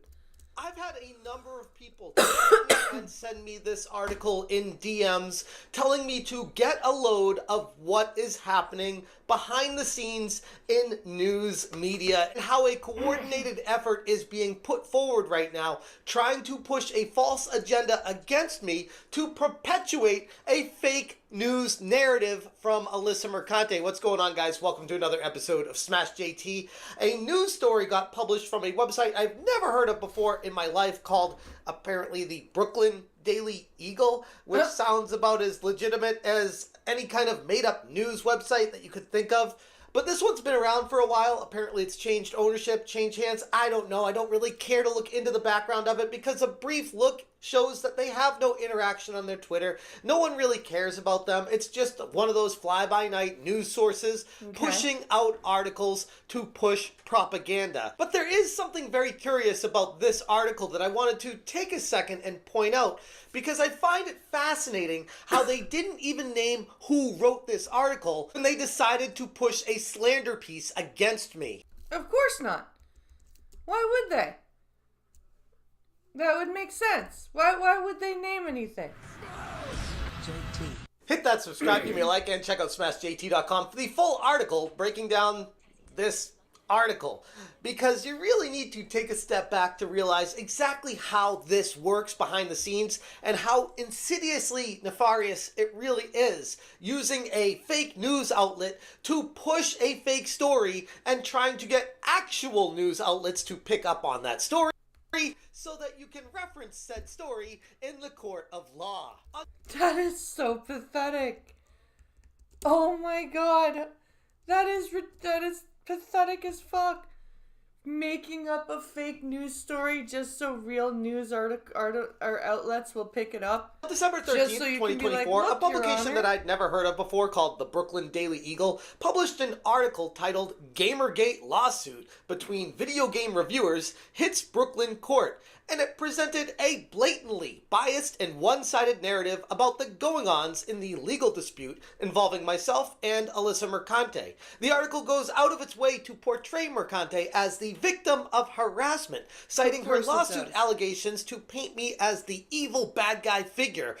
The evil man! The evil man attacking the poor video game journalist. While in the same breath, it was all conveniently omitting the crucial facts and evidence that expose the real dynamics in this case. It's fascinating to see how fake news runs in real time when an agenda is at play. And the first thing you notice in this article is that there is no author. It just says Brooklyn Eagle staff. Oh, that's legitimate. Brooklyn Eagle staff. Which is curious because when you dive into how it works at the Brooklyn Eagle, well, anyone can really be a staff writer if you submit and contribute an article there. Why would a publication fail to provide any kind of byline for such a contentious piece? Well, let's be real. It's pretty obvious once you start reading it. The outlet deliberately hides the identity to shield them from scrutiny. Considering that the Brooklyn Eagle is based in close proximity to where Alyssa Mercante lives, it's really not out of the realm of possibility that the author may be a friend or associate of hers, or her herself. Even potentially Alyssa herself writing the article, submitting it to be published. Although this is all speculation on my end because I have no proof of it except for what the article states and the agenda it's pushing throughout it. It's just very convenient. The article is riddled with selective quoting that amplifies Alyssa Mercante's angle while completely ignoring my side of the story. Well, of course. Because if it's gonna be written as a bias, as a biased piece, it's not gonna show your side at all. And especially if it's gonna be used as apparently evidence. Going so far as to source Alyssa Mercante's Sweet Baby Inc. doesn't do what you think they do article has been proven to be false multiple times, showcasing that article as fact, and then dismissing my angle as a conspiracy theory. Oh yes, let's just dismiss Smash JT's angle as a conspiracy theory, because why? He's a man? He's a man who has a different opinion than her? For daring to use facts to disprove her angle. The claim is presented to the reader as fact, without any attempt to verify its validity or provide evidence. It doesn't showcase my constant rebuttals using her own tweets as evidence against her claims, or anything of the sort. The article does the same exact tactic over and over again, failing to mention that much of what Mercante alleges as defamation are really, in the end, just statements she herself has made publicly on Twitter. Mercante's own words, now that she has conveniently deleted, were all part of my coverage about her, which I've Follow this documented account, by the extensively way. in previous coverage. The very same coverage that she now conveniently uses to say that I'm covering her too much and that somehow became harassment because she doesn't like the truth getting out there about who she really is. Well, then maybe she should be a better person if she doesn't want people talking about who she really is. Maybe she should be a better public person. When she was in the public eye at Kotaku. The article goes out of its way to gloss over, even outright ignore facts about Alyssa Mercante being caught red-handed deleting extremely incriminating tweets, where she has openly admitted to some not so great or even legal behaviors with a sharp attitude. Mercante has made multiple public statements on Twitter regarding her personal views and behaviors, which were later used as evidence in the case. Instead of addressing any of it for fair perspective, the Brooklyn Eagle article instead allows someone here to try and rewrite the narrative completely unchallenged. And sure, it's a no-name news site. Who cares about this? Not a big deal. Why should I even talk about it? Here's the problem, and why I really wanted to bring attention to this, is it's very nefarious and insidious how they work. They try to create a narrative, create a story, push an agenda, right? Even if it's a no-name news site. But then you have people pushing it, sharing it with other news outlets that may be, I don't know, somewhat more respected in the public sphere. And yes, then you have a problem. Then you have... If the minute a more respectable news outlet picks up a story like that, the more it becomes disseminated and spread around, and that's not a good thing. And that these larger outlets might be desperate for a story and see this, pick up on it, report on it as fact, sourcing the Brooklyn Daily Eagle, and then the Brooklyn Daily Eagle story becomes solidified fact at these other news outlets, and then Alyssa Mercante and her legal team in a court case could start referencing those much bigger outlets saying, look at this harassment campaign, it's even being reported on publicly by these major news organizations. And look how bad this Smash JT guy really is. Yep. That's exactly what they can. That's exactly right. The minute a larger the minute a larger news outlet starts disseminating something like this, the minute it becomes more believable and therefore more likely to be believed as fact. And she very well could use it as reference and say, look, Your Honor, look at what this article says. The article perpetuates a victim narrative for Mercante without any kind of serious or critical examination to balance any of it out. By portraying me as a Gamergate villain and framing Mercante as a victimized party, the publication tries its darndest to vilify me, while at the same time excusing her very lengthy, documented actions throughout the past year especially. The selective framing throughout it serves only to undermine the legitimacy of the legal proceedings and fuels public bias, as much as they can at least. The article even goes into talking about Hassan and anti-Semitism and what the lawsuit is alleging me of and all these things that I... Holy shit. They're even roping Hassan frickin' Piker in here with all this shit? That is nuts. What the That I fuck? took, and I'm like, I never said any of this stuff. I never said anything about her being anti-Semitic. I never said anything about Hamas or Hamas. I don't even know how to say it. This is not my realm of expertise, and I steer clear of it. Yeah, he's a freaking game guy. What is he talking about? What are you guys talking about? I have no documented information on this because I've never talked about it. I never took a stand on any of that. All I did was talk about how Destiny posted how Alyssa is clearly a simp for Hassan. And a lot of people reported on that. But apparently, me reporting on Destiny, a much bigger channel, talking about her simping for Hassan, is apparently my fault? Why is it? It's apparently your fault, and that means that you are pro-Israel or pro-Palestine or pro-something. I don't know. Destiny and suing him.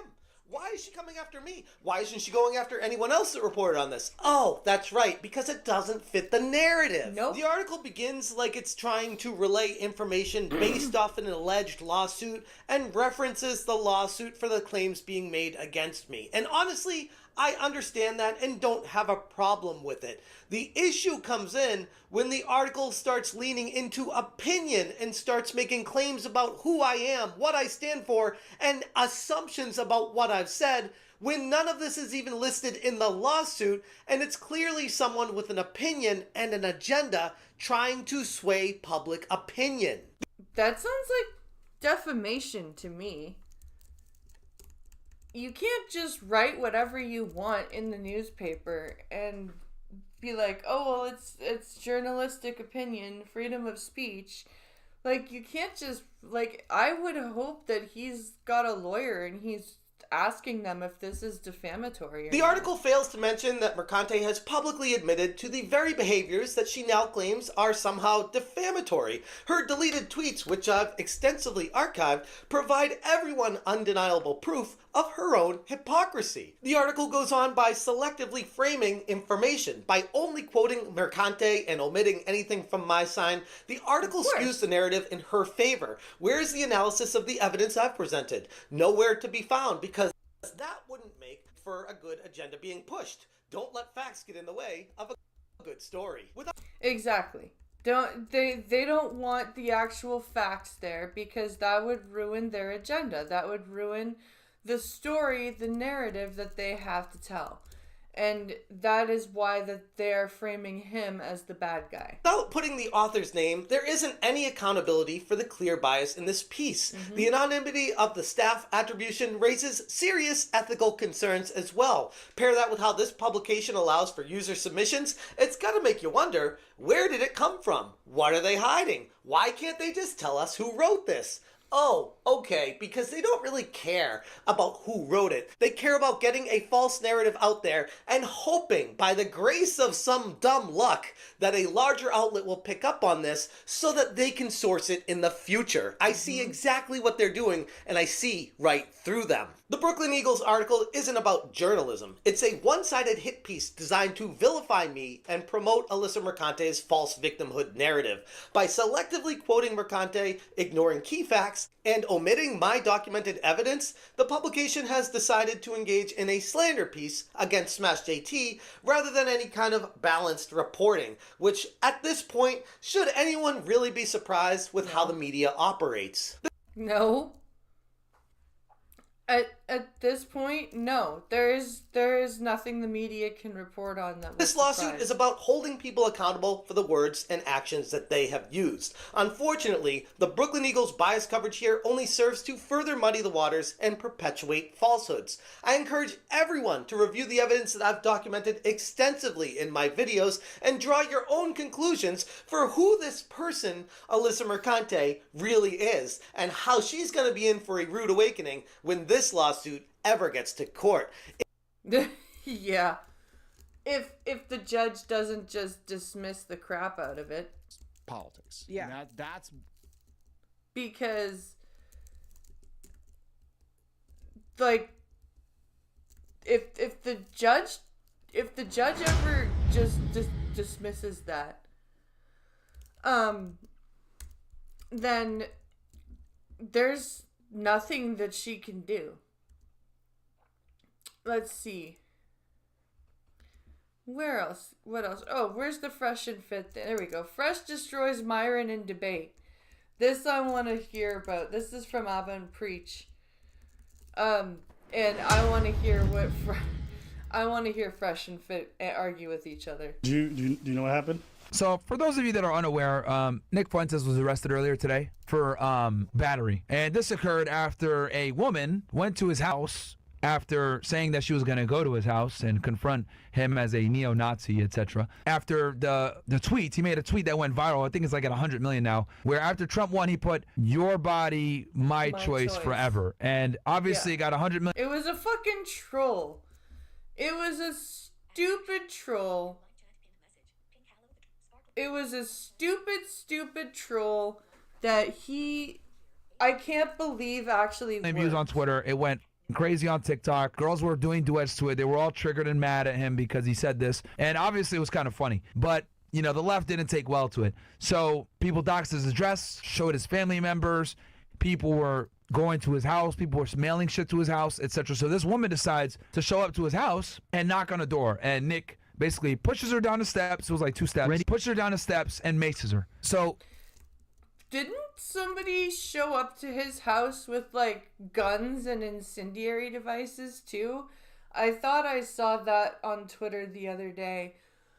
I don't know if it's true or not, but like somebody apparently showed up to his house with like a whole bunch of armaments. he pushed her down, etc. And he took her phone and ended up giving it back. Cops show up, etc. Now, a month or so later, he gets arrested for this, right? So probably a detective took on the case. They decided to prosecute him. He gets arrested. It seems like he's released now. It's a misdemeanor charge, just battery. Did you see the video? I think I saw a clip. Hi. Oh my God! What are you doing? Okay, so I didn't think much of it because I mean, somebody going to somebody's place. You open the door, you not to start problems like. Hi, what are you doing? Oh my God! I'm here at your house. What are you doing? That phone and everything and stuff. But when I watched the video, first thing I did was laugh because that shit happened quick. Second thing I said is he's going to be charged for that. Why'd you say that? Because you can't do that. You can't just open your door and mace people. No, you can't just do that. That's like opening your door and just randomly firing your gun out through the door. You can't do that. Oh yeah, I guess what you're saying. She didn't even say nothing. I literally remember. I think I see her ring the doorbell. The door swings open. Motherfucker comes out. You know what I mean? It's like a ferret, just right. Hi. Oh my God! What are you doing? And the moment he sprays her, like a ferret, like a fucking skunk. Yeah. Like a skunk. Oh God. He just sprays the shit at her. Spicy skunk. You see the phone fall down. That's a fire name for weed. He yanks the phone. It goes right in, and people are like, "Oh, fuck around, find out, find out." In my head, I'm like, "You can't do that." And no, you can't. No. Even if they're on your property, like you can't just fucking start with violence. Especially if they're not starting with violence, you can't start with violence. She's not in the house. She rang the doorbell. She shouldn't be there. She shouldn't be there, first of all, but he shouldn't have reacted that way. You know, if he would have used a gun, for example, he'd be going to jail for murder. Yeah. Yep. Not premeditated. Manslaughter probably, but he definitely going to jail for that. And the reason being is you can't open the door and spray people. Oh well, castle doctrine, this and that. No, she didn't make a threat to him. She didn't say she was gonna hurt them. You can't just open your door and because you don't want someone on your property, you can harm them. That's not. No, you can't. No, you can't do that. And all she said was, "Hi, oh my God, what are you doing?" That's all she said. She didn't say like, "I'm gonna effing kill you" or any of that shit. There's no thought of threat. Plus, she's this like tiny woman, and it's Nick. Not the way the law works. Didn't she say that she was about to go to her house? Yeah, she announced it online. She's going in the house. You're allowed to do that. If people think that this kind of stuff is illegal, do you know how often paparazzi would get blasted legally? Oh yeah. And I hate the paparazzi. And I part of me wishes they would get blasted. Hey, good morning, Kanye. Shut the fuck up. But you can't do that. That's not the way self-defense or any of this stuff works. No. There is no law in place where you show up on someone's property, they can just blast you without warning. That's true. There is no law where you're like, there's someone on my property, so I killed them. You know, like that. Imagine if that's the case. Everybody who knocks on a random door, that's not how stand and your basically ground asks for works. That would mean all the Jehovah's Witnesses would be allowed to. You could shoot all the Jehovah's Witnesses you wanted. Correction, blast them. You're afraid, blast all them. the Bible salesmen. Not surprised. My question is, what force did she apply to him directly? What force? She came right up to his front door. That's not force. That's not force. That's ding dong.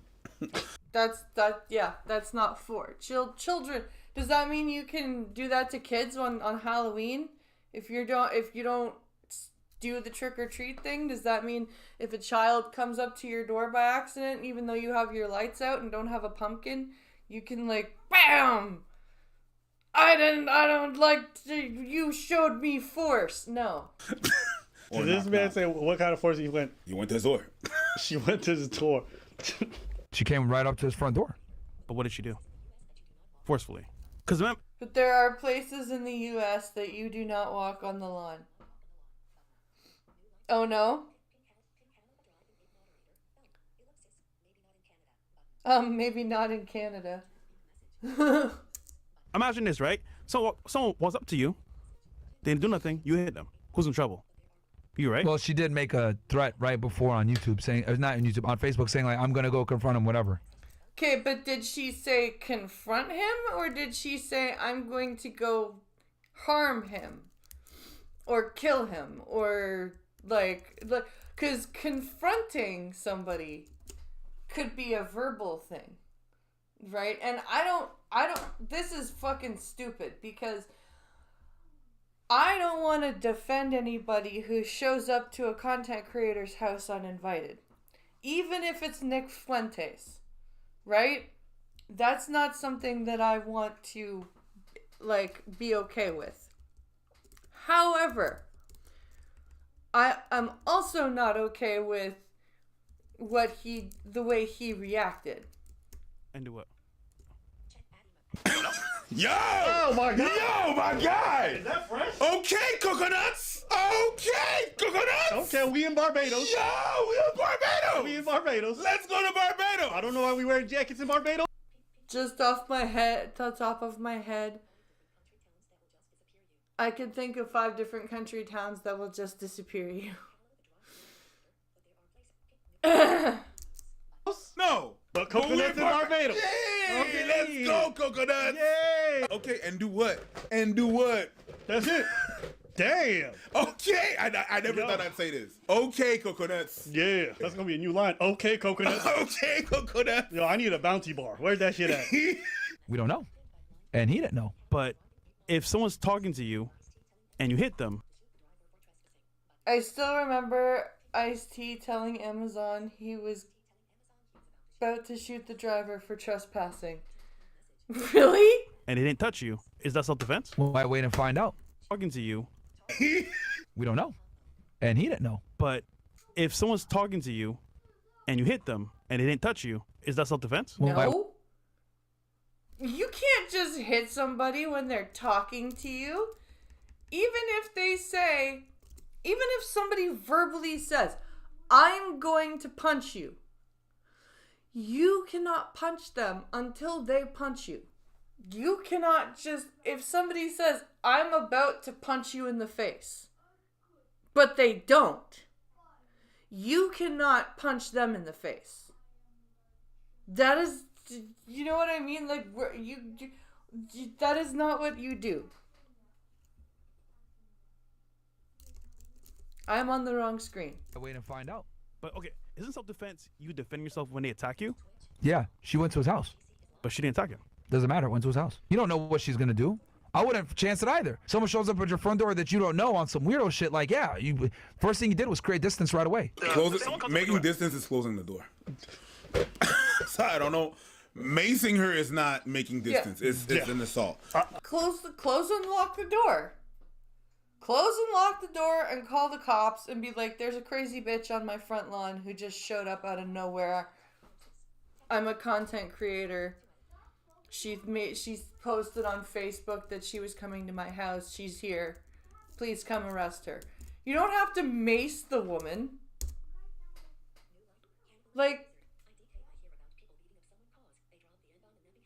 I don't know. I hear about people beating up people for dropping the M-bomb and nothing happens. The distance is the door. Yeah. Okay, hold on. Let Fresh do his thing, bro. Let Coconuts go. Coconuts, go! What up, my sugar babies? I'm just here to give you what you need whenever you're going to be stranded on that boat with Fresh. And you have it targets or wherever. Because all the time we be talking to the boy in the door. Period. Listen. Pushed her off the thing. Someone comes to my door, I don't know. I'm not opening the door. Period. Listen, I'm not saying that what he did wasn't justified because of his actual threats and all that stuff. I'm just saying she didn't attack him directly. So they can argue and say, listen, she didn't even touch him. No, she didn't. He pushed her and maced her. Good. And no, not good. Not good. You can't push and mace somebody if they don't put their hands on you.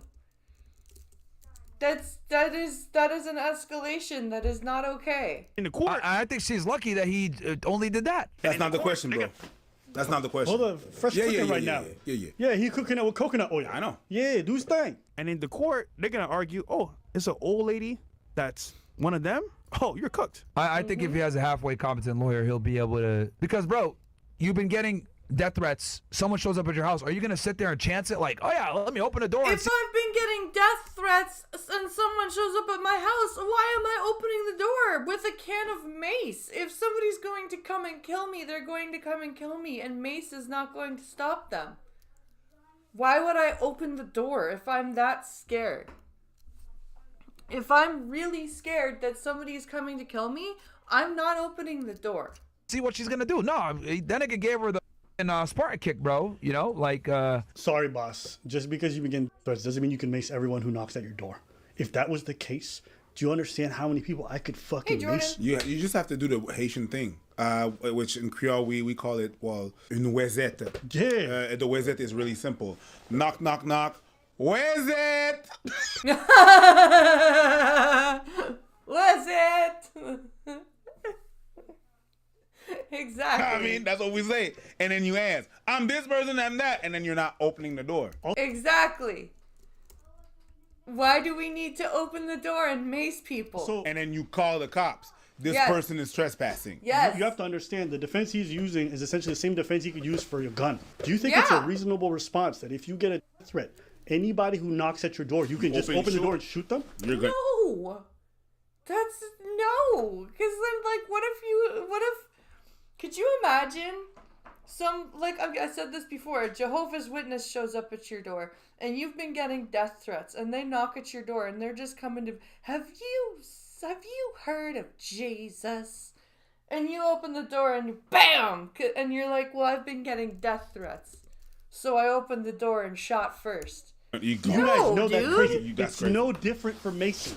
You cannot do that. If you think macing is okay, that means that if I can shoot everybody who knocks at my door. I think Fresh is right. The mailman shows up, and my mailman here, especially with Amazon, they don't have an outfit that's clear. No, they don't. They look like regular Joe Schmoes. I see a door knock, I open it, I just shoot the guy. Because yeah, you could shoot anybody, and be like, oh, it's a death. I'm getting death threats. You can't arrest me. No.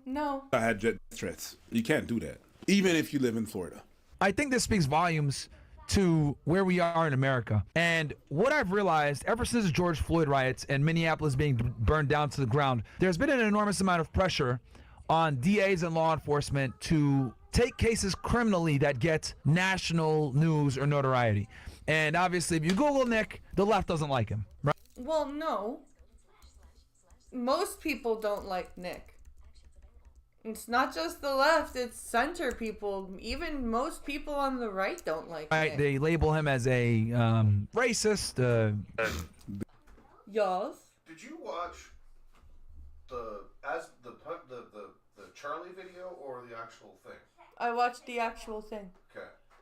I just noticed CoffeeZilla didn't even catch this. By the way, in that video Charlie put up, he apologized to everybody for accepting the honey. But Echelon just put up Pi is doing the same shit. That's the other company from Honey. Oh. So this is apparently an infection going on. But yeah, even CoffeeZilla even chimed in on that, and he had no idea. Oh wow. Everybody when Jimmy got it first, because I remember Beast had it first, for he was the first one to start promoting it the most. Yeah. Okay, and then everyone else just started grabbing it up. It was like the same way when with Raid Shadow Legends and with everyone else. Mm-hmm. They just started grabbing everybody up. I was wondering what had happened to Honey for a while. I didn't know it was what PayPal Rewards is, what now is PayPal Rewards. Still garbage. Yeah. I don't even participate in it, but yeah. Yeah, like not even CoffeeZilla is not even saying anything. He's just waiting on part 2 as well. Oh wow. Yeah, like that dude caught something big, and he even said it's been a couple years he was doing it for.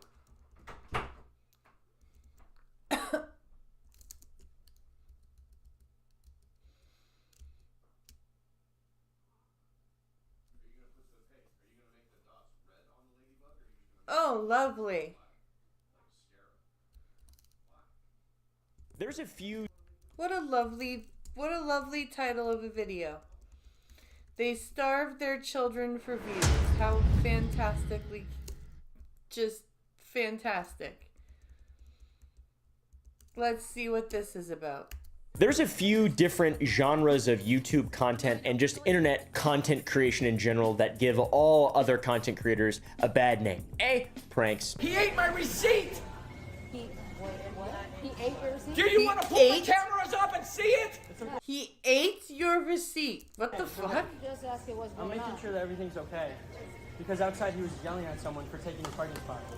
What is you? Who are you to do anything? What the? Everybody knows terrible, horrible prank channels that make people think YouTubers or any other type of content creator is just an insufferable, obnoxious piece of shit. I hate prank channels. I absolutely, positively hate prank channels. Help me, help me, help me. Help me, help me. Which is probably true, by the way, just in case you know. I know these. I'm a YouTuber. So nasty. A young woman is seen on video licking a container of ice cream and putting it back in the store freezer. This bitch during COVID. I remember her. I remember her.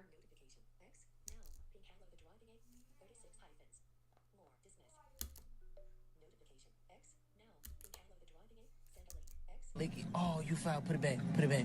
Put it back. And then 2, or a B, whatever you want to say, family channels. I hate family channels.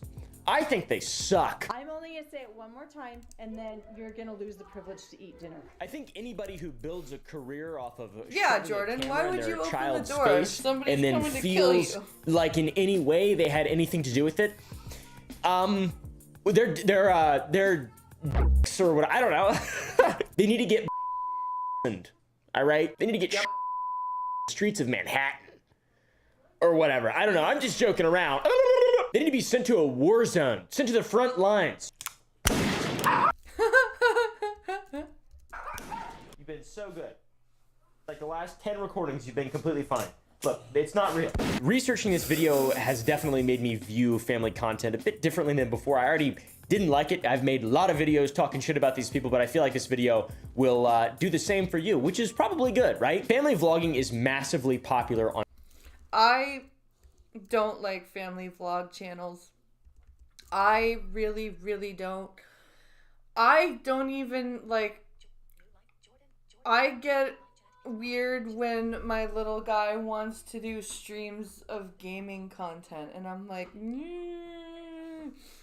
but I turn off the camera so that he can't be seen. On YouTube, you can just Google family channel and hundreds upon hundreds will pop up. Not all of them are bad, obviously. In fact, most of them are probably completely fine. Let's go do a quick little pre-trip, buddy. Gotta check the truck, make sure everything's looking good. Check the oil, and then we can start up the truck. And yes, guys, Mr. Stormy Trooper guy is coming back with us. But there is absolutely some Mr. bad apples. Stormy It all started Trooper with some guy. simple hobbies. You know, the first couple family channels. Let's just have to sit who's that one guy? The one guy who had the family channel and then he cheated on his wife with a porn star? I love her. I always will love her. I can't remember what guy that is. I love my kids. Not the Duggars. Yeah, not the Duggars. Shit, what was his name?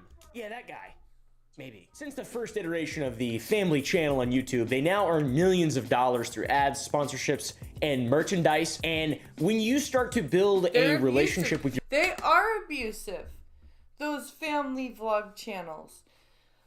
Like, I don't want to expose my kids to the, like, as much as I love my audience and love you guys, like, you guys are adults and my content is for adults, right? So I don't want to expose my kids to the internet. That's just how it is. Your family that involves financial pressure, even just your spouse. Everybody knows there's two kinds of marriages. One, you marry someone you love that you want to spend all your time with, or B, you marry people you want to do business with. Here's how we reset for the new year as a self-proclaimed power couple. This time of year, we love to have our big annual Daddy partner of five. summit. We talk about our favorite memories from the last year and what we learned, and then set some goals individually and together for the next year. Being able to separate those two things is massively important, and it is absolutely possible to do in a healthy way. But when you start sharing those two things and blur the lines and share personal moments, there's a level of exploitation and violations of privacy that become very clear the further down the rabbit hole you go. I know that her teacher is uncomfortable with her being hungry and not having lunch, and it would ease her discomfort if I came to the school with lunch. But I responded and just said Eve is responsible for making her lunches in the morning. No, I'm sorry. A 6-year-old is not responsible for making her lunch completely by herself. My youngest and I make his lunch together. My oldest is responsible for making his own lunch. But that's because he's old enough to make his own lunch by himself and be responsible for that. And she actually told me she did pack a lunch. So the natural outcome is she's just going to need to be she's 6, dude. Hungry. And hopefully nobody gives her food and nobody steps in and gives her a lunch. And that is especially the case when it comes to family channels. Daddy's up there. We're gonna check out what happened. You guys ready? Yeah. Ready, set, go! And as a result of all of that, what is actually going on behind the camera versus what is being posted. In desperation, pressure to make more and more content to get the right thumbnails. Remember that video that leaked, or I guess she left it in her upload, of that woman telling her son to cry because something happened and she wanted to get a good thumbnail? The dog that was sick and was at the vet. And they were making a vlog about the dog being sick, and she's like, "No, come in here and really look like you're crying." And he's like, "No, Mom, I really am crying, and I don't want to do this right now." And I can't wait for her to bring her home and be part of our family. So if you could pray for us, we appreciate it. I love you guys. Bye. Come here. Come closer for the video. Come closer. Come closer. Come closer. Put your head right here. Come closer. Closer. Down. Put your head down here. Act like you're crying. Really quick. I am crying. Yeah. He's like, "I am crying, Mom, because I'm sad that the dog is sick and at the vet." And she's like, No, act like you're crying. Come on. Go like this. No, Mom, I'm actually seriously crying. No, I know, but go like this for the video. It's a perfect example, though. No, the Mom, pressure I'm actually to really upset. Yeah, I know, but I don't really care. Just be more upset. appear a certain way to make money, and then mixing all that in with your loved ones is f***ed up. Or it can be, I guess. In 2015, a woman by the name of Ruby Frank launched the 8 Passengers YouTube channel, which featured her family of 6 children. The channel grew quickly. They amassed over 2 million subscribers, and viewers were drawn to the seemingly wholesome content showcasing daily family life. You know. And the thing is that my kids are hammy enough that we could go viral with those kids. But no, I'm not gonna. I won't do it. Now, a little kid clicks it and watches it. These are my friends, my online friends. I'm not hungry anymore, so we should take me to school. You have to have something to eat for breakfast. I'll eat when I come back from school, right? We'll just run in and we'll get a little bite to eat, and then you can eat some more when you get home from school. An adult man probably not going to be clicking and watching it, to be honest. So. Nope. Maybe unless he's unless he needs his hard drive checked. That's not that. If so, that's kind of weird. Maybe if he's who watches family channels? Who's the audience? Is it just children? Who is it? Children, housewives, Mostly I housewives. understand. Because this family story is in this video, you can absolutely guess that there's a bit of controversy. That's disrespectful, honestly, way to even put this. Evil. Pure evil. This yeah. woman is a evil bitch. She really is. The way she treats her children is absolutely abhorrent. Emaciated, deep lacerations from being tied up with rope, duct tape around hands and wrists. This is the state 2 of Ruby Franke's children were found in by police after her son escaped through the window of a home and ran to a neighbor for help. The first signs of controversy emerged in 2020 when the viewers of the channel, the audience, started expressing concerns about Frank's disciplinary methods depicted in her videos. Yeah, you mean like not bringing her child lunch? Or taking her oldest son's bed away for 7 months? Horrible acts of child abuse. Ms. Frank held her children, ages 9 and 11, in a concentration camp-like setting. Now, I don't know how appropriate any of that stuff is. I'm not a parent, but at initial glance, seems kind of evil to treat your child like that in it's beyond evil. in any of these ways. If you think it's funny, then that was 7 months ago. Maybe you need longer without a bedroom. It was not funny. Yeah, he had no bedroom for 7 months because he made his brother think they were going to Disney World. Russell got the big bedroom and Chad got the smaller bedroom. And Russell's bigger bedroom also had a bathroom. But what you guys didn't know was Chad didn't get any room. He didn't get anything. He was sleeping on the floor in the family room. Yeah, because that's what you do to your 17-year-old.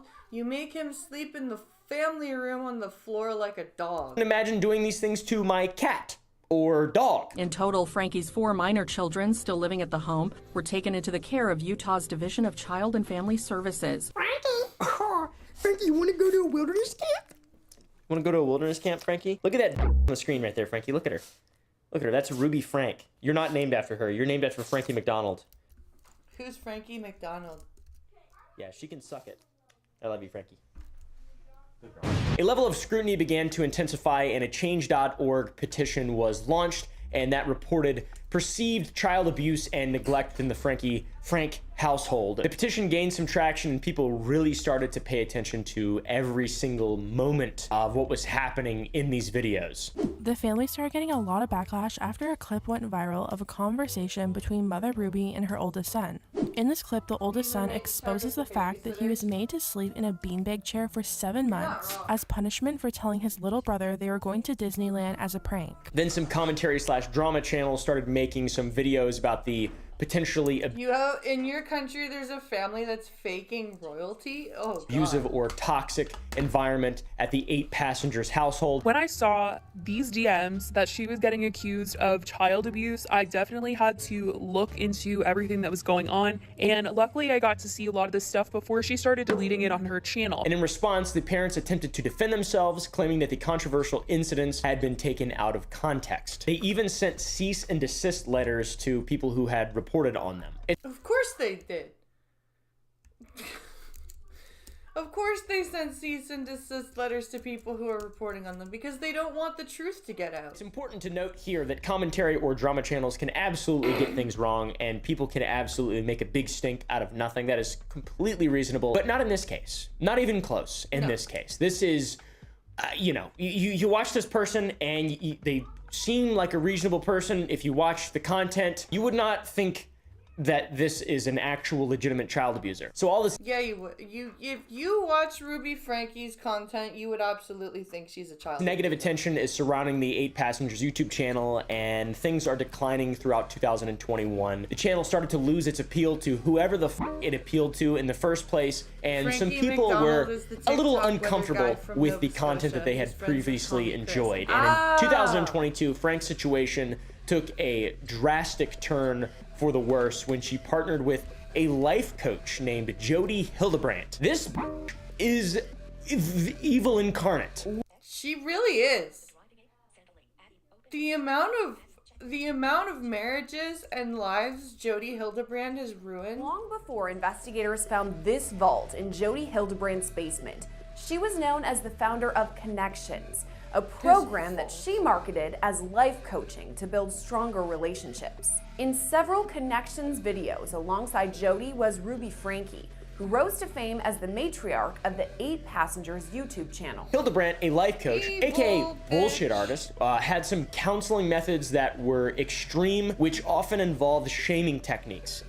Yeah, that's like an understatement, because she had one of her nieces under her care and emotionally abused the crap out of her because she was convinced that this poor gay teenager was obsessed with porn and like masturbation and all this craziness. I don't know what Jodi's mind is filled with, but it's apparently very dark sexual deviance shit. And on JodiHildebrandt.com, a website that was made to detail her egregiously harmful history, you can see curated reviews that call attention to Jodi's horrible behaviors and habits in her work. This lady's a real jerk. The reviews discuss a lot of things surrounding Hildebrandt, but mainly her combative and just overtly negative attitude, and the fact that she had her license put on probation in 2012 for illegally sharing client information. What the fuck? What kind of license? Life coach license? A mental health counselor license, actually, which I didn't even know that was a thing.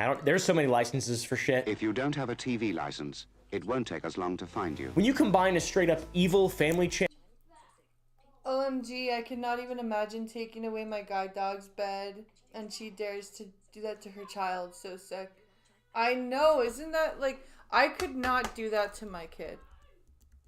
No matter how badly they were behaved. I Channel with a temporarily unlicensed and also evil mental health counselor, Hildebrandt. You get some crazy shit. They were isolated from others and were hidden when people came to visit the house. Under the influence of Hildebrandt, Frank claimed to have embraced a distorted version of reality, and she began to view the world as an evil place filled with cops who control, hospitals that injure, government agencies that brainwash, church leaders who lie and lust, husbands who refuse to protect, and children who need abuse. So you basically got brainwashed by a crazy person, is what you're saying. That is correct. The end there. Children who need abuse. What the that's a quote. That's yeah, children need abuse. That's a quote. Real at the end. That's real. How and why?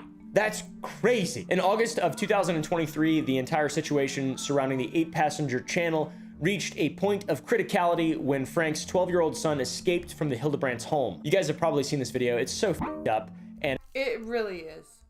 It is the saddest thing ever. Absolutely just horrible and harrowing. It gives me goosebumps whenever I think about it, and the first time I saw it, I was just like, God, this is unbelievable, man. This obviously caused an unstoppable cascade of the truth emerging. This child, the truth, yeah, was beyond a reasonable doubt abused by his mother. I mean, yes. What the f? This coming to light prompted immediate action from the authorities, and 2 of the children, 1 9 and 1 11, were reported as living in conditions similar to a concentration camp, said Eric Clark, a Utah prosecutor, in regard to the investigation of the entire situation. The children were apparently denied food, water, beds, and any form of entertainment. So not only were they filmed and exploited on YouTube, but they were also just wholly abused for years after. So this yeah, they weren't allowed food or what, like this is awful. This is why I hate family vlog channels, because they're so exploitative. Turned out to be an absolute travesty, but fortunately legal consequences were swift and severe for Frank and Hildebrandt. They were both arrested in August 2023 and charged with 6 counts of child abuse each. And in December 2023, Frank pled guilty to 4 counts of aggravated child abuse and received a sentence of 4 consecutive prison terms, each ranging from 1 to 15 years. And this sentencing means that Frank could potentially serve up to 30 years in prison. Go f*** yourself, you stupid bitch. Rot in hell, whore! Yeah, basically. Fucking 4 counts of aggravated child abuse, and you plead guilty to that? Ruby's family wrote letters to the judge ahead of the sentencing saying that she had been deeply brainwashed by Jodi Hildebrandt. So they're trying to just blame this all on Jodi. No, that was I blame Ruby. If there were many years of her being abusive to her kids on the YouTube channel. Initial quote we talked about earlier came from where she ended it by saying children needed to be abused. She learned that from Jody. Ruby's brother shared that Ruby had consistently shared the message that mothers are important and that mothers have strength in nurturing their children. The play from the defense here seemed like they wanted to equate all of this evil with just Jody Hildebrandt. No, I'm sorry. This is not just on Jody. All her fault. Even Ruby's brother said he'd never been concerned for Ruby's kids because of how good she was with his own children. So it seemed like they're really trying to play the Jody Hildebrandt is evil card, and it's not our fault at all. But you know, it started years and years and years ago. Yeah. From what we can see, I'm not willing to say it's all on Jody. I'm not at all. Not at all for any stretch of the imagination. Obviously, I'm not a investigator.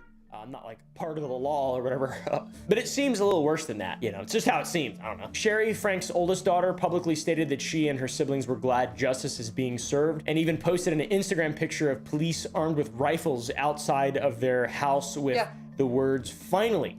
Yeah, when the oldest daughter is celebrating your arrest, you know you're a bad mother. On screen. That's unbelievable that this is all real life. The children had apparently been attempting to alert the authorities about the abuse for years. And aside from Frank's brother, her sisters distanced themselves and claimed that they had been estranged and unaware of the abuse, which is probably a good claim. Because if you... Yeah. If this is basically the only way you're gonna save face. Do anything about that, if you, like... you're going down as well. I mean, this is f***ed up. Chad Frank, Ruby's oldest son, made a post to TikTok after his mother's arrest, joking about it with his girlfriend. He doesn't seem too upset that she's gonna go to jail for a long time. I wouldn't be either if I was him. I would be like, yeah, she deserves it. And if we circle back to Sherry, she has now become an advocate for the children, the victims of family vlogging channels and that type of content. Sherry has a book coming out on January 7th titled The House of My Mother, with one post sharing a quote from the book. "We never chose to be internet celebrities, but that made no difference. Soon our lives now revolved around nonstop content creation, whether we liked it or not." That's what... This is why I don't do stuff with my kids on, like... If my youngest one wants to do a stream playing like Worms Rumble or Astro's Playroom or something, that's one thing, but I'm not gonna make him. What being a content creator is, it's just you have to be just like, you have to just like, or nobody cares. Nobody gives a f. You have to do the most inhuman shit to be able to get people to watch you. It's f***ed up and weird. I can't imagine forcing my children to do it. No, there's no way I would force my kids to do it. Also addressed the Utah House of Representatives back in October about the dangers of family vlogging. She's done a great job at being an activist for this kind of thing. We don't need to read her entire statement on this video. If you guys want to check it out, you can. But the first paragraph paints a perfect picture. She said, "My name is Sherry Frank. My mother, Ruby Frank, is the prominent family vlogger arrested last year for child abuse. I don't come today as the daughter of a felon nor a victim of an abnormally abusive mother. I come today as a victim of family vlogging. My goal today is not to present any idea of a solution to this problem, but to shed light on the ethical and monetary issues that come from being a child influencer." So yeah, pretty good for her. That's absolutely perfect. Like, that's what she should be doing. Crazy. Now, imagine earning $22 million before you're even old enough to drive. For Ryan Kaji, the star of Ryan's World, a channel you have no doubt heard about, this was his reality by age 7! Fuck me. Age 7 earning $22 million already. Nice. Anything else? Anything else? And because he's in this video, you can probably guess that his rise to YouTube stardom was not without any controversy. If we peel back some of the layers of the child influencer phenomenon. His parents are so cringy and so, like, you can tell this is for them now. You will see how many blurred lines there are between play and profit. This is a different scenario than the first one. The first story with Ruby Frank, she went to jail. This is the other side of that coin. One where blatant abuse is not the forefront, but what exactly is going on behind the scenes ethically and how much of that is just blatant exploitation, we have no idea. Yeah. Ryan is is a little bit harder to kind of determine because his parents, like, there aren't any allegations of abuse. Ryan's World is a toy review channel that was launched in 2015 by Ryan's parents, Shion and Loan Kaji. It quickly became one of the most lucrative YouTube channels to have ever existed, about as lucrative as Mr. Beast. Pretty much on par with Mr. Beast, yeah. It began with simple toy unboxing Which is videos insane. featuring a charismatic 3-year-old, and then it evolved into a $1 million enterprise. And by 2018, the channel was generating an estimated $22 million annually, with individuals routinely garnering between 1 and 2 million views, some surpassing 6 million. That is nuts. $22 million a year for my YouTube channel. YouTube was the beginning, but not the end of their success. It expanded well beyond the social media giant. In 2017, they partnered with children's media company Pocket Watch and expanded the Ryan's World brand to encompass multiple YouTube channels, a television show, and an extensive line of toys.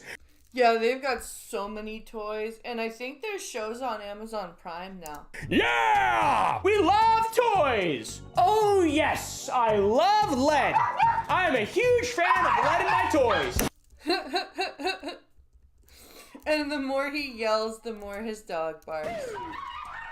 Come on, stop it. Talk about a lavish lifestyle, man. A lead-lined lavish lifestyle. A $1 million 6-bedroom mansion, an $80,000 Porsche Macan GT3 SUV. That's what that little 7-year-old was driving around. How's it even? Why do they need that big of a, or that kind of He doesn't have a car? driver's license. How'd he do that? How'd he get that? Oh, it was for his parents? Oh.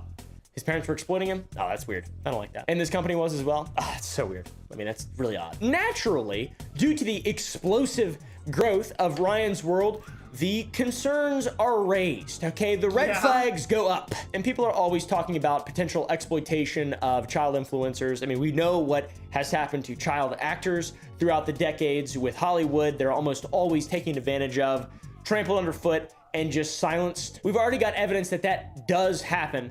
Yes. And if you've watched the video where where the interview of Ryan, his parents pretty much answer everything for him and do not let him talk. And it's really, really, really, really weird. On YouTube.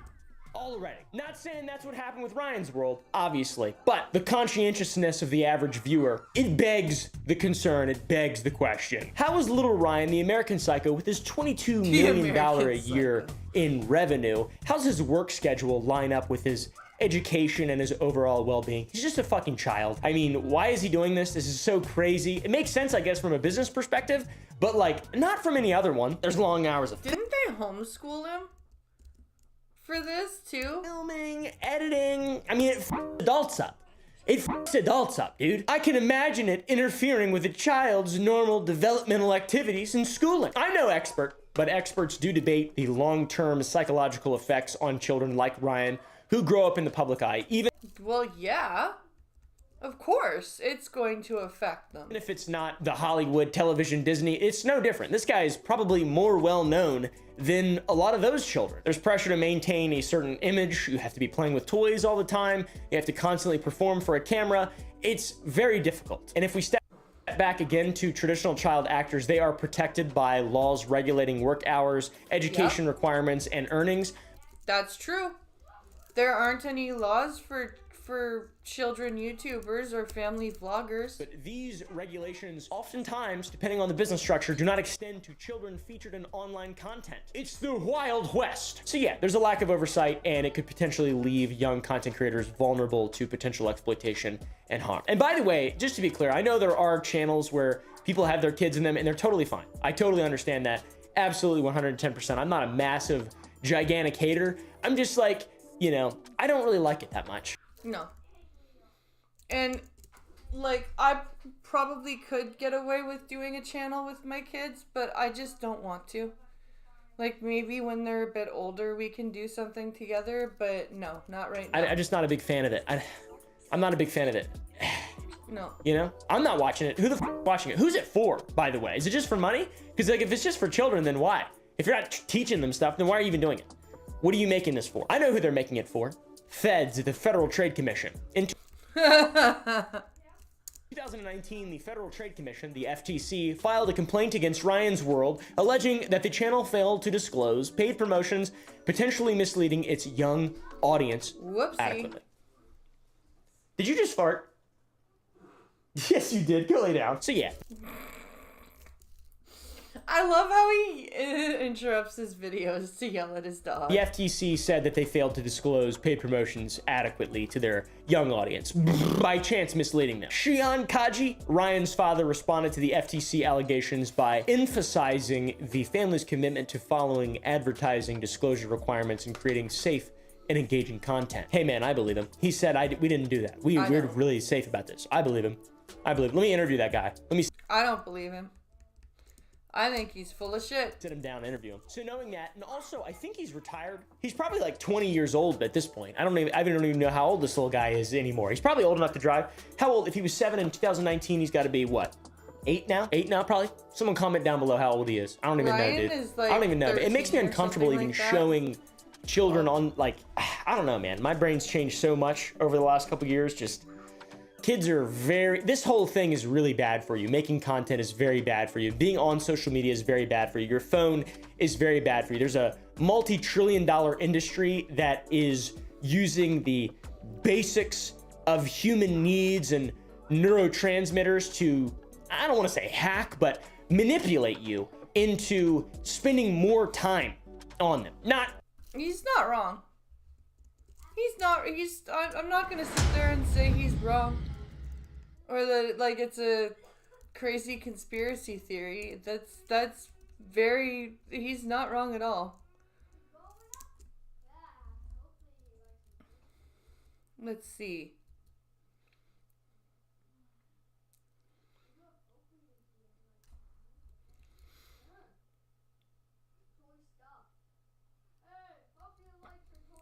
Let's see here.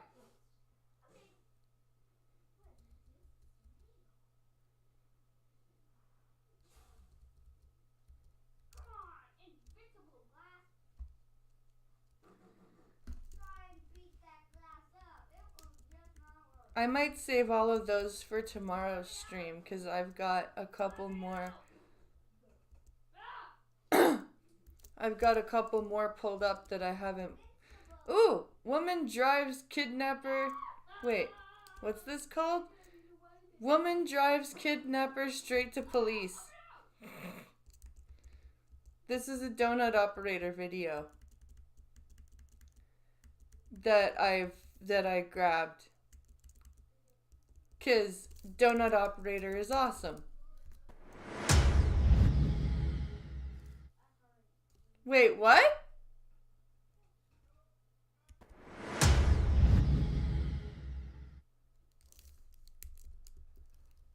Okay.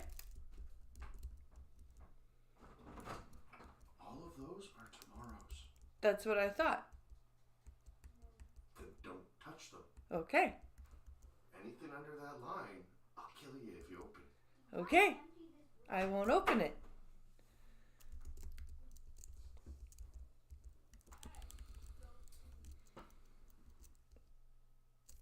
Here we go.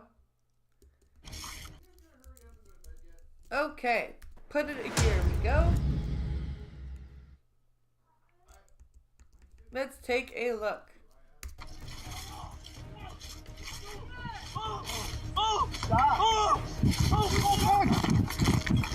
Hi everyone, Donut here. Why yes, that's 2 videos in 1 week. I forgot to mention in my last video how much I appreciate every single person who came to our Creator Range Day. We had over 500 people there and it was amazing. That's And cool. guess what? Those scary Whittle assault rifles didn't jump off the table or hurt anyone. Actually, Isn't that amazing?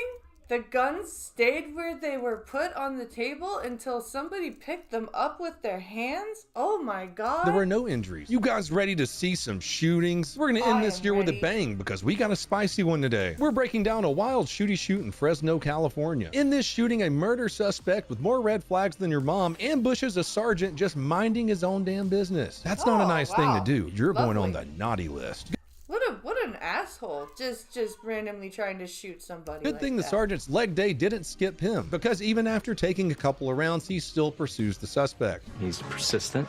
He's a badass. There's a lot to unpack here. Let's break it down, but first a word from my sponsor, PDS Debt. It only Route Indianapolis. Officers are handling a theft report quickly. It's October 27, 2024 in Indianapolis. Hawkins fort to a full-blown carjacking. Then donut. First, I wanted to talk about an absolutely insane, chaotic situation out of Indianapolis. Officers went from taking a routine theft report to a full-blown carjacking.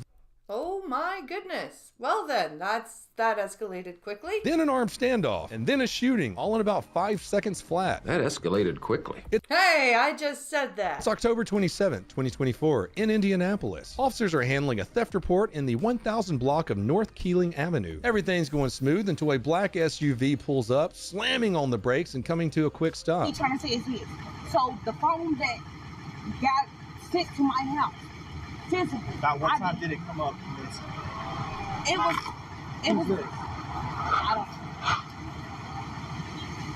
I don't know. Okay, so they're already stopped doing something else. And somebody comes roaring up. Getting flagged down is always tense. You never know what they're flagging you down for. What if they want to hurt you? Could be a lost dog, a hobo throwing his poop at people. Either way, you've got to be on guard. It was.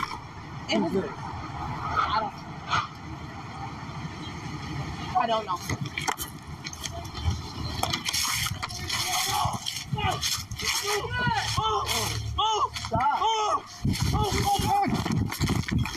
What you couldn't see but definitely hear was a woman jumping out of a car, running at cops and screaming, "He's got a gun." Oh, okay. That's never good. That's always a terrifying moment for everybody involved. While her alleged kidnapper, our 25-year-old suspect, is still sitting in the passenger seat, calmly aiming his gun at her. Oh, Jesus. Ballsy woman. Good for you. As officers move in, the suspect raises his gun and points it at officers and a completely uninvolved passerby. Oh, good. I don't know.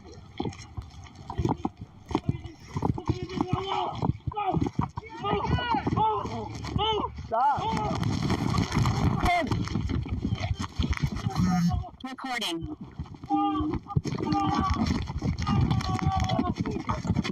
Put your hands up! Let me just say, pointing your gun at a bystander in front of officers, and especially officers, is a great way to get your head rearranged. He's lucky he didn't get shot. I'm surprised that, like, good for them for not discharging right away. That's wow. The officer doesn't wait a second. He tells the suspect to drop his weapon. Things escalate very quickly when the suspect refuses to comply. Is he gonna get shot here? Stop. Recording.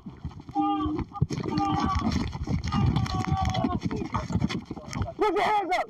Put your hands up! Oh, there we go. Pop, pop. 2 shots, not bad. Put your hands up! Code 1. Put your hands up! Even after being shot, the suspect still refuses to drop his weapon. Jesus Christ, dude. You lost. You dropped the weapon. You have been shot, my dude. It is time to drop the gun. You can shoot more. But the officer deploys a taser, which might be one of the only effective taser uses of all time. But remember, kids, if the taser doesn't work, the taser doesn't work. Grabbing that? Okay. Stand by. Taser, taser, taser. Good job, dude. 11-3, longest well going west. Well done. I'm putting my taser away.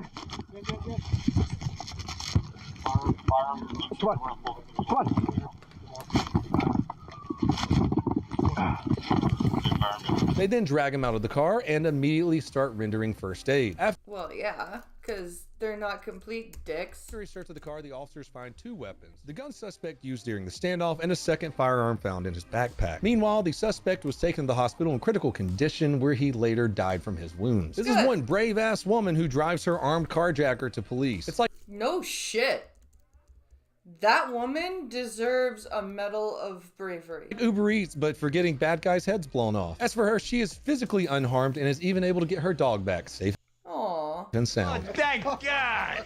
Personally, I think IMPD Chief Chris Bailey summed it up perfectly. Violence came to them, and the officers handled it. Now on to our main story. Fresno, California, October 26, 2024, 5:20 p.m. Officers respond to a shot spotter alert, which if you don't know what that is, officers can set up a little receiver all over a certain part of a city, and when a shot is fired, it can triangulate exactly where that shot was fired. Pretty That's actually cool.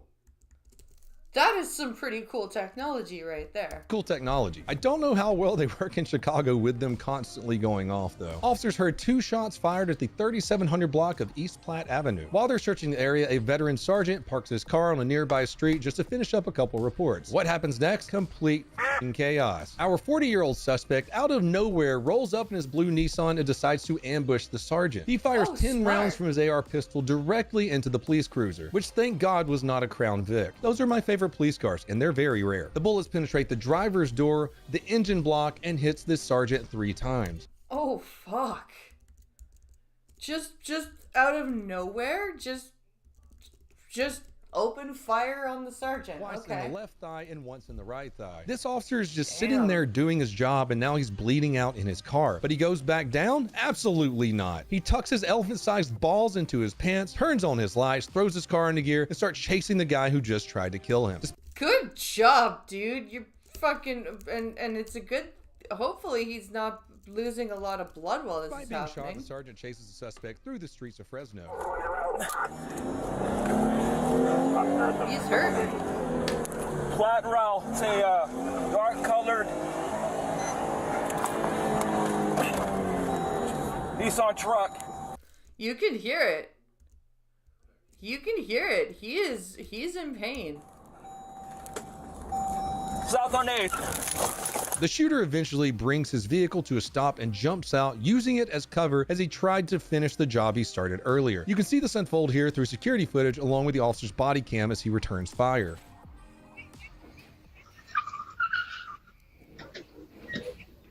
Good job, cop.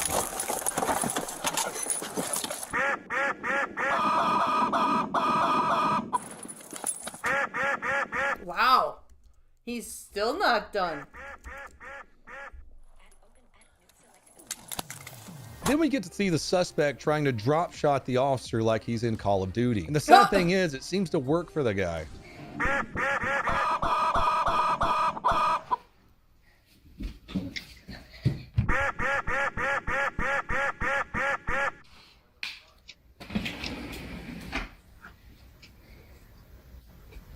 Is that it? I love the meme he's got there with the kid.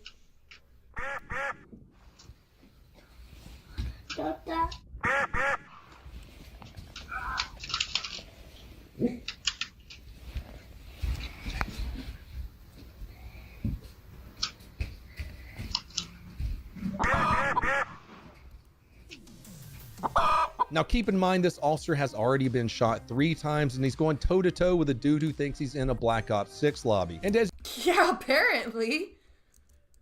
This guy is playing Call of Duty, the real life game. He's just taking it, like, I don't know if he's playing Call of Duty or GTA, but he's holding his gun like a total legend playing until backup something. shows up.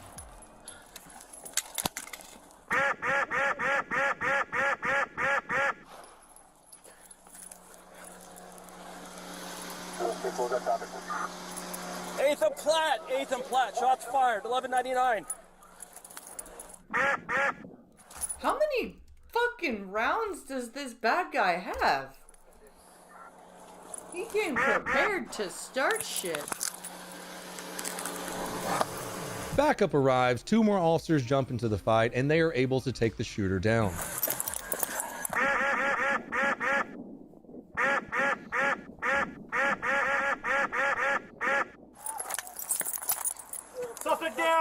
Suspect down. Suspect down.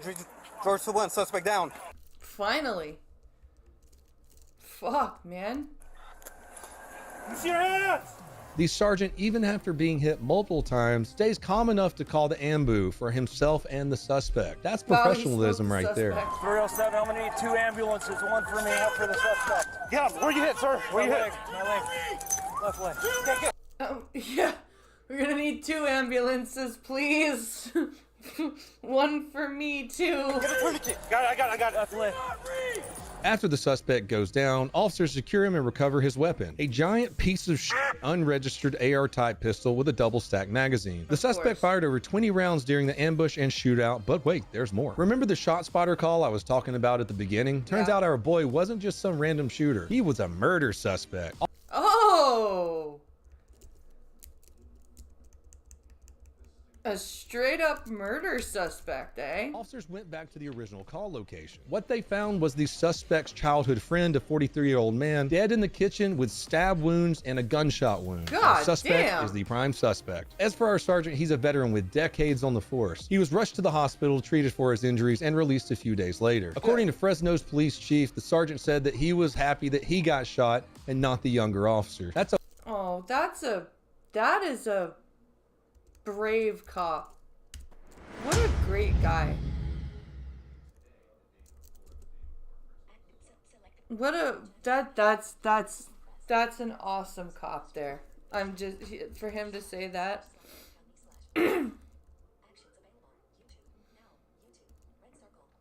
That's great. All right.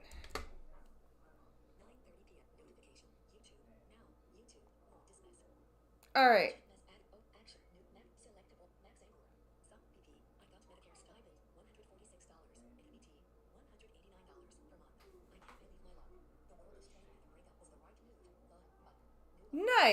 Nice, Ryan, nice. I'm glad.